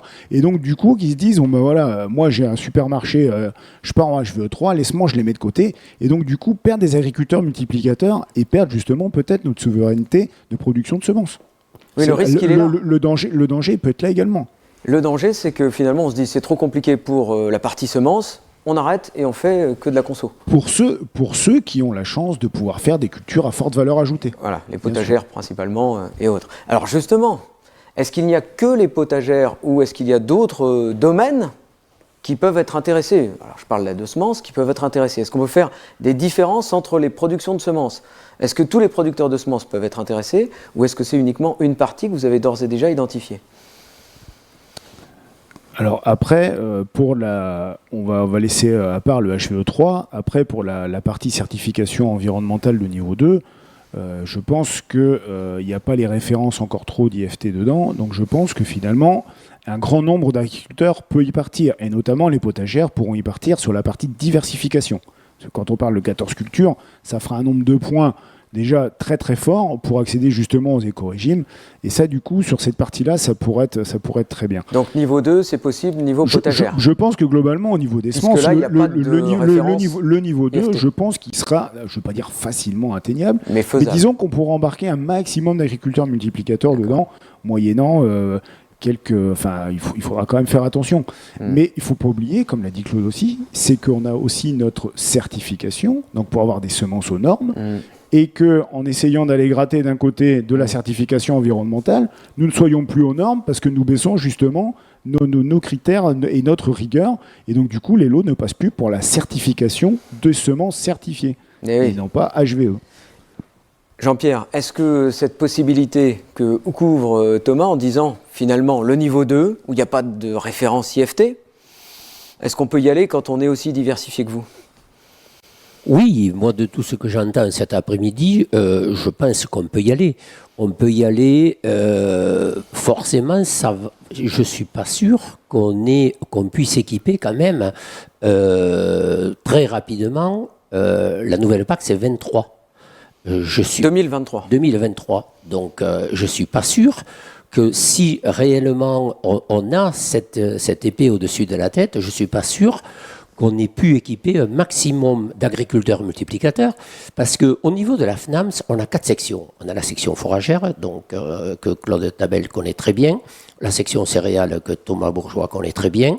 On a la section betterave, aujourd'hui, on n'a pas de représentant sur le plateau, mais c'est la section betterave semences, donc semences de betterave industrielle et fourragère, qui est exactement, pour moi, dans la même préoccupation et situation que la section potagère, puisque beaucoup de multiplicateurs de semences de betteraves ont aussi des semences potagères. Donc, on a quand même un réseau relativement important à équiper. Je ne suis pas sûr, s'il faut aller assez vite, qu'on puisse avoir le niveau 2 au moment. Il n'y a pas de résultat, enfin, il n'y a pas d'obligation de résultat sur le niveau 2, c'est de la traçabilité. C'est pas faisable, ça, en quelques mois? Peut-être, mais nous, on va avoir un très gros travail de communication. Moi, je vous assure, Pascal, quand on est dans la nature, quand on est au fin fond de nos départements, je vous assure, vous parlez éco-scheme, on vous dirait... Ah oui, éco-scheme, personne ne comprend rien. On vous dirait qu'est-ce que c'est cet immigré, quoi. En gros, c'est ça, en gros, hein. C'est un immigré polonais, on est d'accord. Voilà, en gros. Donc, je vous assure que le travail de communication est important. Ouais. Je ne suis pas encore sûr, je parle après Hervé, on n'est pas encore persuadé que si réellement on rentre dans cette machine, que ça sera suffisant. Qu'il y aura un paiement, on n'est pas encore tout à fait sûr. Et qu'il y aura un paiement au niveau 2. Donc voilà, c'est tout ce travail et cette démystification qu'on doit faire un peu cet après-midi, quoi. Ouais. Alors, question autour de l'eau. Tiens, le Varenne de l'eau, dernière concertation gouvernementale, on en a dans tous les domaines depuis des années, depuis le Grenelle de l'environnement dont on se rappelle tous. Alors, je lis la question. Le Varenne de l'eau va s'ouvrir. Comment voyez-vous les choses pour convaincre afin d'aller vers la souveraineté semencière en Vendée? Donc, c'est un agriculteur vendéen qui nous écrit. En Vendée, avec les réserves de substitution, on a réussi à faire revenir, bravo, de la production de semences. Qui veut intervenir là-dessus? Hervé, sur l'eau? Sur l'eau, plus globalement autour du Varenne de l'eau, vous savez que ça fait quand même longtemps qu'on pousse ce sujet-là pour que l'eau soit accessible aux citoyens, l'eau accessible à l'agriculture, l'eau accessible à l'industrie et qu'on ait un partage équitable et raisonné autour des projets de territoire. Et ce que dit... a priori, c'est Joël Limousin en Vendée. Enfin, je pense que tout le monde connaît tout le monde. C'est Joël. Et Joël, si c'est toi, tiens, dis-le. Il y a des exemples. C'est marqué en dessous, je l'avais pas vu. Il y a des exemples, des démarches de territoire, de concertation, et on sait très bien que c'est un enjeu fondamental. Aujourd'hui, l'adaptation au changement climatique est une réalité en France et qu'il faut s'adapter. On n'a pas spécialement moins d'eau, mais on a des épisodes de plus en plus, des excès d'un côté ou de l'autre. Et donc, il faut être en capacité de pouvoir capter cette eau qui est parfois en excès. Moi, je vais prendre juste un exemple, je ne suis pas en Vendée, mais je suis dans le département de la Marne, on irrigue 3% de la Saule. Exclusivement réservé aux légumes de plein champ, pommes de terre, carottes, 3% de la Saule. On a eu un excès d'eau cette année. Sous un pont de la Marne, il est passé à un débit de 200 mètres cubes seconde. Pendant 8 heures, si on avait capté les 200 mètres cubes seconde du 10 au 15 janvier, on stockait l'ensemble de l'eau qu'on irrigue dans le département de la Marne pour irriguer les 3%. 8 heures de prélèvement sous le pont de la Marne et ça s'est terminé à la mer. Donc il y a un moment donné, il faut être un peu pragmatique, il faut ramener des exemples très concrets comme ça pour dire que l'eau, oui, c'est une denrée, c'est vital pour tout le monde. Sans eau, il n'y a pas de vie. Donc il faut savoir la partager. Mais je crois que les agriculteurs sont en capacité de savoir la partager et de mener des projets de territoire en concertation avec les conseils départementaux, avec les conseils régionaux, les intercommunalités, et qu'on s'inscrive dans des projets cohérents pour assurer cette souveraineté. Voilà, la souveraineté semencière, la souveraineté alimentaire. Je crois qu'il y a des enjeux importants aujourd'hui. Et la France fait partie de ces climats tempérés où on a encore la capacité de produire. Certains pays dans le monde n'ont pas cette capacité de produire. Donc faisons en sorte que là où on est en capacité de produire, qu'on garde cet acte de production, qu'on fasse les efforts sur les sujets environnementaux, et je crois que là-dessus on n'a pas à rougir, mais qu'on soit attentif, parce que si on perd de la production, nos semenciers ils vont partir aussi dans d'autres territoires, et on sait très bien que souvent ils ne s'en vont pas dans les pays hors d'Europe, ils vont dans des pays européens où ils sont encore un peu plus accompagnés que chez nous en France. Donc voilà, la souveraineté semencière, elle est aussi importante, et le Varenne de l'eau, on a beaucoup d'espoir entre un ministère de l'Agriculture et un ministère de la Transition écologique, où on trouve enfin des arbitrages qui sont un peu plus favorables à l'agriculture, parce qu'aujourd'hui, on a mené 3 projets. On en a plus de 50 qui sont dans les choux et qui sont en contentieux constamment. Et s'il faut passer par le Premier ministre pour faire les arbitrages interministériels, il faudra peut-être passer par le Premier ministre. Mais on sent quand même une volonté du ministre de l'Agriculture qui est très conscient de ces enjeux-là. Donc il faut qu'on soit derrière pour l'aider. Bon, je vous sens un petit peu optimiste. C'est agréable de sentir un tel discours. Et je reviens sur cet exemple vendéen, Thomas. C'est quand même prometteur. Ça marche. On arrive, quand on amène de l'eau, si je comprends bien ce que dit Joël, on arrive à développer la production semencière. Alors je tiens juste quand même simplement à rappeler que pour produire des semences potagères et des betteraves porte-graines, c'est obligatoire d'avoir de l'eau quand même. On ne peut pas produire, donc du coup, si vous avez des secteurs où justement vous ne pouvez pas stocker de l'eau, comme c'était un peu le cas en Vendée, et là si vous pouvez restocker de l'eau grâce à des bassines, à des réserves, à tout ce que vous voulez, l'un des meilleurs exemples dans l'Aude, Jean-Pierre il en parlera mieux que moi, ils ont une réserve collinaire qui peut irriguer tout le bassin du Lauragais, et c'est unique en France, et grâce à ça ils peuvent développer un réseau de multiplication de semences potagères, mais pas que, parce qu'après ça fait une réserve pour la pêche, pour la chasse, ça fait une base nautique, et ainsi de suite. Il y a quand même tout un écosystème autour de l'eau qui se crée. Alors je reprends une autre question, multifonction autour de l'eau, on est bien d'accord, hein, tout le monde s'y retrouve. Alors en dehors des potagères et des gazons, je lis cette question qui vient de nous parvenir, les utilisateurs de semences sont les agriculteurs, évidemment. Alors là on reparle sur les DPB, hein, les droits de paiement de base, 20 à 30% en moins, Hervé tu confirmes, si on ne rentre pas dans l'éco-régime, on est bien d'accord, l'éco-régime ou autre, hein, ou équivalence, hein, et coût des semences plus élevé. Si valorisation de la certification auprès des multiplicateurs. J'allais dire, alors là, on est dans une contradiction. Je rejoins Thomas, dit la personne, j'arrive pas à lire son nom, je suis trop loin. Je rejoins Thomas. C'est bon. Je rejoins Thomas sur la peur que j'ai de notre souveraineté de voir les productions s'expatrier. Claude, le risque, il est réel de voir s'expatrier une partie de la production ? Bien sûr, le risque, on va dire, c'est toujours pareil. Hein, il y a le risque et l'occurrence du risque. Donc le risque, bien sûr, il existe. L'occurrence, elle est relative. J'espère. Moi, je voudrais délivrer aussi un message d'optimisme. Y compris à Jean-Pierre par rapport à ce qu'il Oui, parce que moi je l'ai trouvé très inquiet, Jean-Pierre. Y compris à Jean-Philippe. Ce qu'il faut voir en dehors de la production de semences, quand même, le travail que nous menons, je le dis, je le redis, c'est d'essayer de trouver et de fournir des variétés aux agriculteurs, puisque là on parle donc pas uniquement des producteurs de semences, des variétés aux agriculteurs qui vont répondre à leurs attentes et à leurs besoins. Et si leurs besoins, et donc qui vont dans le sens aussi de la demande sociétale, et qui répondent a priori de mieux en mieux chaque fois, au moins sur 3 des 4 critères, plutôt sur les 4 même avec la variété des cultures que l'on propose, de la certification environnementale. Donc je pense qu'on est déjà en marche. On est déjà en marche pour pouvoir garantir d'une certaine manière aux agriculteurs, du moment aussi que la législation ne met pas la barre trop haut, hein, de garantir aux agriculteurs donc des semences qui leur permettront de pouvoir être certifiés de point de vue environnemental et de pouvoir conserver le maximum de leur DPB, de leur droit de paiement de base. Donc soyons un petit peu optimistes. Encore une fois, je le dis, cette profession agricole, elle est remarquable par sa capacité d'adaptation et je suis persuadé que tous ensemble, on arrivera à trouver des solutions. Bon, c'est vrai que oui, en termes d'adaptabilité, Hervé, c'est sûr qu'on est la profession qui s'adapte à toutes les contraintes. J'allais dire le marché, la réglementation, à chaque fois, on continue. Oui, c'est un peu la résilience de nos exploitations agricoles, mais il faut aussi qu'on soit attentif à ne pas laisser trop d'agriculteurs sur le bord de la route. Je pense que c'est un sujet fondamental. Il y a toutes les questions autour de la PAC, autour des DPB. On est encore, c'est pour essayer de rassurer les gens, mais en disant qu'on est encore au travail, on a encore des réunions dans les ministères pour essayer d'améliorer le dispositif, pour faire rentrer nos agriculteurs dans les éco-régimes. Donc on est encore en négociation, on a quand même une écoute auprès du ministère qui est plutôt intéressante en ce moment. On n'a pas terminé la négociation, donc on ne peut rien annoncer dans ce qui va se passer, mais globalement, ça s'améliore quand même, le dispositif est en train de s'assouplir. Vous avez une écoute attentive, c'est ça que vous nous dites ? Disons que voilà, par rapport au premier jet qui nous avait été donné il y a 1 mois et demi où c'était une catastrophe, où on avait un agriculteur sur 2 qui pouvait accéder aux éco-régimes parce qu'il risque d'avoir 2 niveaux de paiement, un niveau 1 et un niveau 2. Alors on espère que l'écart sera le plus faible possible entre les deux et qu'on aille récupérer rapidement le niveau 2.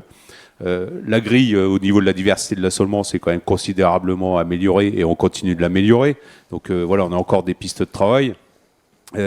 Mais je voudrais rappeler quand même que, certes, aujourd'hui, on est autour de la certification, autour de la PAC, mais moi, je crois beaucoup aussi à la construction des filières et à la valeur ajoutée sur nos exploitations agricoles. La PAC, c'est un élément indispensable tous les 6-7 ans de négociation, qui est un moment important aussi pour le syndicalisme qu'on représente, pour garder les arbitrages et les équilibres à l'intérieur des territoires. Mais je crois qu'en tant qu'agriculteur, il ne faut pas qu'on oublie tout le reste, c'est la construction de nos filières. Et derrière la multiplication de semences, c'est aussi la valeur ajoutée qu'on peut créer sur nos exploitations agricoles. Et on est quand même un des pays qui est montré en exemple sur ce sujet semencier. Enfin, on a parlé tout à l'heure de la partie phytosanitaire, indice de fréquence de traitement. Mais quand on voit les progrès que les semenciers nous ont fait faire sur nos exploitations agricoles en termes de réduction de produits de santé végétale, moi je prendrais simplement le blé, la betterave.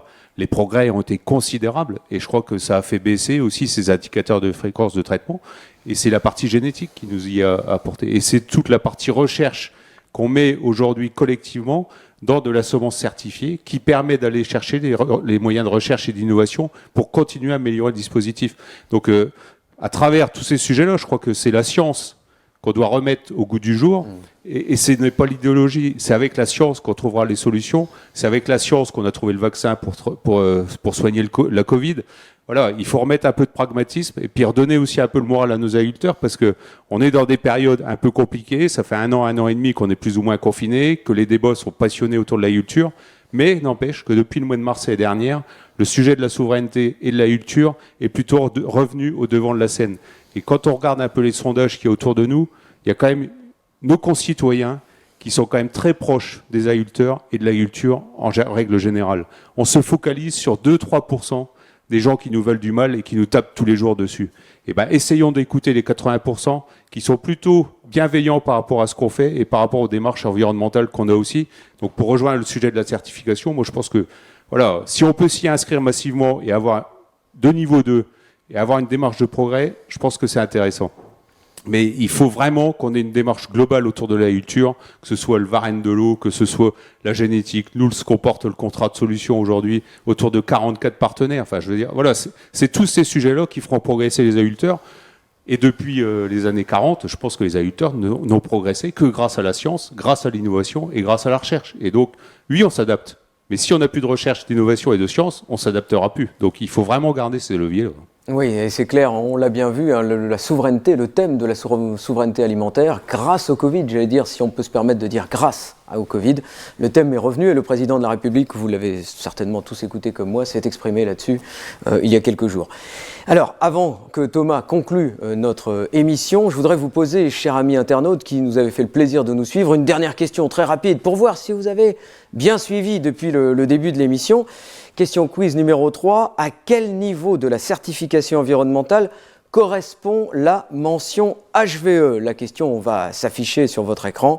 À quel niveau de la certification environnementale correspond la mention HVE? Est-ce que c'est le niveau 2 ou est-ce que c'est le niveau 3? Voilà, vous allez pouvoir répondre, je pense, dans quelques secondes à cette question. Déjà, on a déjà des réponses. À quel niveau de la certification environnementale correspond la mention HVE? Est-ce que c'est le niveau 2? Est-ce que c'est le niveau 3? Alors, écoutez, je vous remercie parce que je pense que tout le monde a compris. Vous voyez les résultats qui s'affichent. On est à 97% niveau 3. C'était évidemment une question, pas piège, mais pour voir si vous avez retenu ce qu'on a dit depuis le début. Alors, on a dit beaucoup de choses depuis le début. Thomas, vous êtes le président de la FNAMS. On a entendu les inquiétudes des multiplicateurs. On voit aussi que, alors, on ne va pas répéter ce mot pression, mais cette direction dans laquelle on est porté par la société, les marchés peut-être aussi. Qu'est-ce que vous pensez de tout ça? Quelle est votre analyse à la fin de ces 1h40 d'émission? Alors déjà, dans un premier temps, je tenais Pascal à te remercier d'avoir animé ce webinaire qui était pour nous très important. Je remercie aussi tous les invités qui ont participé à ce webinaire vraiment très intéressant parce que la certification, on a bien vu, c'est quand même quelque chose de pas très évident. Ça fait longtemps que ça traîne, mais c'est vraiment pas évident. Et je remercie aussi les internautes de nous avoir suivis et surtout d'avoir posé des questions, je vais me répéter, qui étaient très intéressantes aussi. On a pu quand même débattre et j'espère qu'on a apporté quelques précisions. Après, en 2 heures de temps ou en 1h45 de temps, on n'avait pas la prétention de rentrer dans des détails très profonds.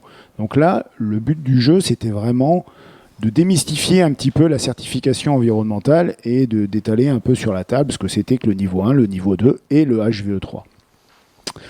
Donc, bien évidemment, cette certification environnementale, on voit, c'est un enjeu fort pour la future PAC. On parle de HVE3 pour les éco-régimes, le niveau le plus haut, donc pour essayer peut-être d'avoir les 80 € de l'hectare.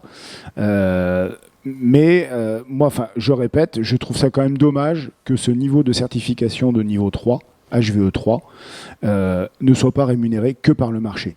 C'est quelque chose qui n'aurait pas dû rentrer dans les éco-régimes, puisque c'est quand même quelque chose de très contraignant, et on voit bien que finalement, il n'y a quand même pas beaucoup d'agriculteurs et pas beaucoup de systèmes de production qui peuvent rentrer dans ce système HVE3.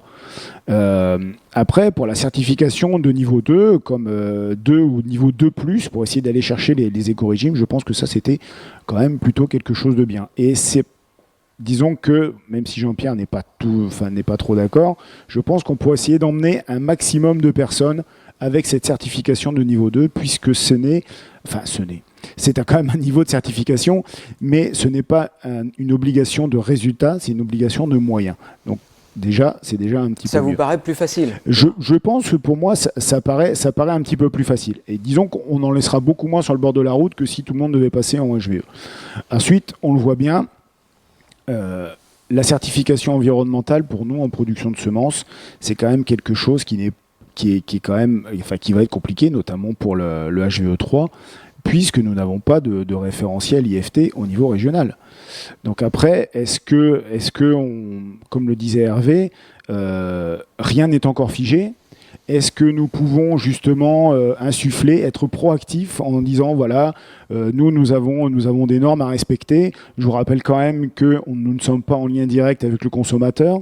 Nous produisons de la matière première, comme le disait notre ministre. Et donc du coup, est-ce qu'on ne pourrait pas avoir pas quelques dérogations, pas quelques passe-droits, mais essayer de voir certaines IFT, certaines certaines IFT au niveau régional, parce qu'on avait bien vu, vous avez vu toutes les différentes régions aussi également. Nous, un réseau d'IFT pour nos multiplications de semences qui puisse faire accéder, le HVE3 pour certains producteurs. Donc du coup, je vais le répéter également encore, mais ce que je ne voudrais surtout pas, c'est que par exemple, comme Benjamin Minière, que des personnes qui souhaitent partir en HVE3 ou en d'autres labels de certification, il ne faudrait surtout pas que les semences soient un boulet pour que ces personnes partent dans ce niveau de certification et que soit laissé de côté la multiplication de semences, qui, pour un grand nombre quand même d'agriculteurs, est une source de diversification très importante et une source de revenus très importante. Dans le sud de la France, bon nombre de petites exploitations arrivent à tenir parce qu'ils sont en multiplication de semences, parce qu'ils ont réussi à avoir de la valeur ajoutée. Vous leur enlevez les multiplications de semences, ils peuvent pas tenir, c'est pas possible. C'est pas possible. Donc l'enjeu, il est là. L'enjeu complètement, il est là. Et donc après, quid de nos établissements semenciers, savoir s'ils sont prêts à mettre un petit peu plus d'argent pour justement ceux qui voudraient partir sur de la certification. Ça, je pense que c'est une très belle opportunité pour notre nouvelle commission transversale au sein de l'interprofession. Je pense qu'il va y avoir quelque chose à travailler au sein de l'interprofession. Il y a des choses à discuter, on a bien compris. Ah oui. Et que la FNAMS sera force de proposition, et que si les agriculteurs multiplicateurs souhaitent avoir plus de précision et souhaitent avoir du référencement pour justement partir sur des niveaux de certification, donc soit de la 2, soit du HVE3, la FNAMS mettra ce qu'il faudra pour essayer d'accompagner au maximum les agriculteurs. Et nous avons déjà quand même un petit coup d'avance au travers de notre petit réseau, entre guillemets, de notre essai AgroSem, où justement on essaye au travers de ces essais de produire des semences sans utiliser de produits phytopharmaceutiques, donc sans utiliser de produits chimiques de synthèse. Et donc du coup, voilà, on est sur sa 3e phase expérimentale. On part sur une phase de 8 ans et on verra les tenants, les aboutissants, savoir si on peut produire des semences de qualité et en quantité pour répondre aux normes, et du coup peut-être partir aussi sur de la certification. Bon, merci à vous Thomas, merci à vous tous, merci tous les intervenants et à l'intervenante Emma André d'être intervenue tout à l'heure. Merci beaucoup pour vos contributions qui, je pense, auront permis à cette émission d'être une réussite. Merci à vous toutes et à vous tous de nous avoir suivis. Plus d'informations sur la certification environnementale et sur tous les autres sujets qui intéressent les multiplicateurs sur fnams.fr. Je vous incite à y aller, fnams.fr. Vous pouvez même poser des questions en utilisant l'onglet Contact. Sur la chaîne YouTube de la FNAMS, FNAMS Semences, eh bien, dans quelques jours, vous pourrez revoir les meilleurs moments de notre débat d'aujourd'hui, de cette émission, et partager ça avec vos amis, évidemment. Bonne fin de journée à toutes et à tous, et portez-vous bien.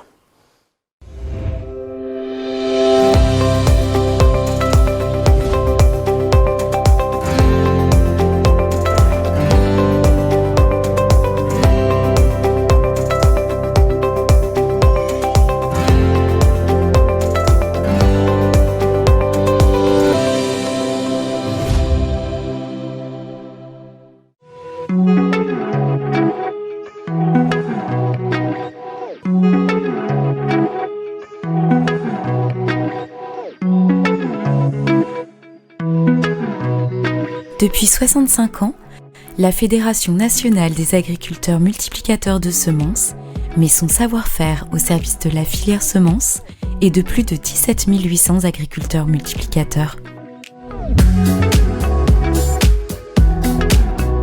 Les équipes de la FNAMS sont au plus près des agriculteurs et des acteurs de la filière pour trouver ensemble les solutions innovantes de demain et répondre aux nouveaux besoins des marchés.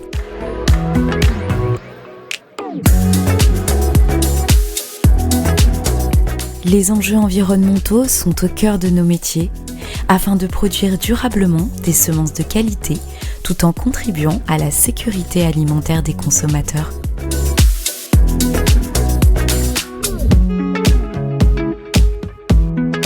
Notre passion commune pour les semences nous pousse toujours plus loin et nous anime au quotidien pour partager nos connaissances sur les spécificités de chaque espèce. Dans les 7 stations régionales de la FNAMS, ce sont environ 200 essais qui sont réalisés chaque année sur plus de 50 hectares. À la FNAMS, la semence est notre culture.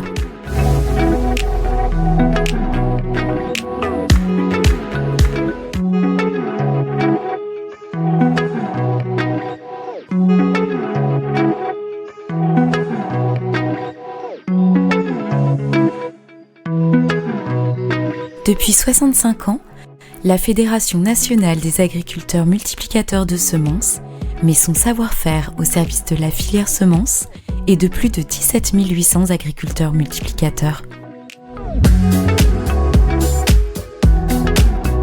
Les équipes de la FNAMS sont au plus près des agriculteurs et des acteurs de la filière pour trouver ensemble les solutions innovantes de demain et répondre aux nouveaux besoins des marchés.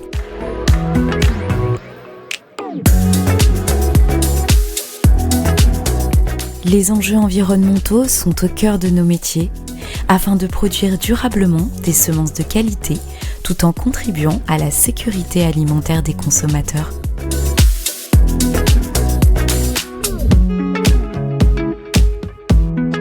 Notre passion commune pour les semences nous pousse toujours plus loin et nous anime au quotidien pour partager nos connaissances sur les spécificités de chaque espèce. Dans les 7 stations régionales de la FNAMS, ce sont environ 200 essais qui sont réalisés chaque année sur plus de 50 hectares. À la FNAMS, la semence est notre culture.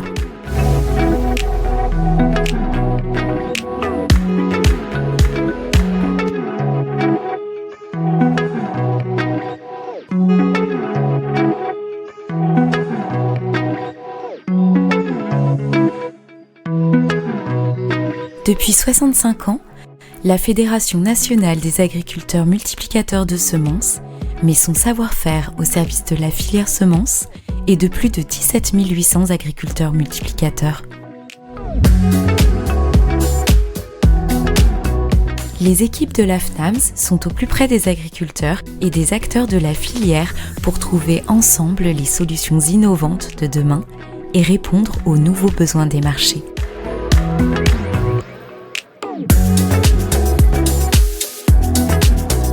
Les enjeux environnementaux sont au cœur de nos métiers afin de produire durablement des semences de qualité tout en contribuant à la sécurité alimentaire des consommateurs.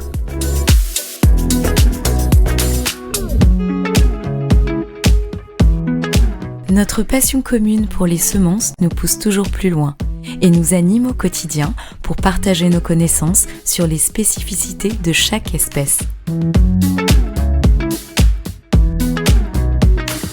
Dans les 7 stations régionales de la FNAMS, ce sont environ 200 essais qui sont réalisés chaque année sur plus de 50 hectares. À la FNAMS, la semence est notre culture.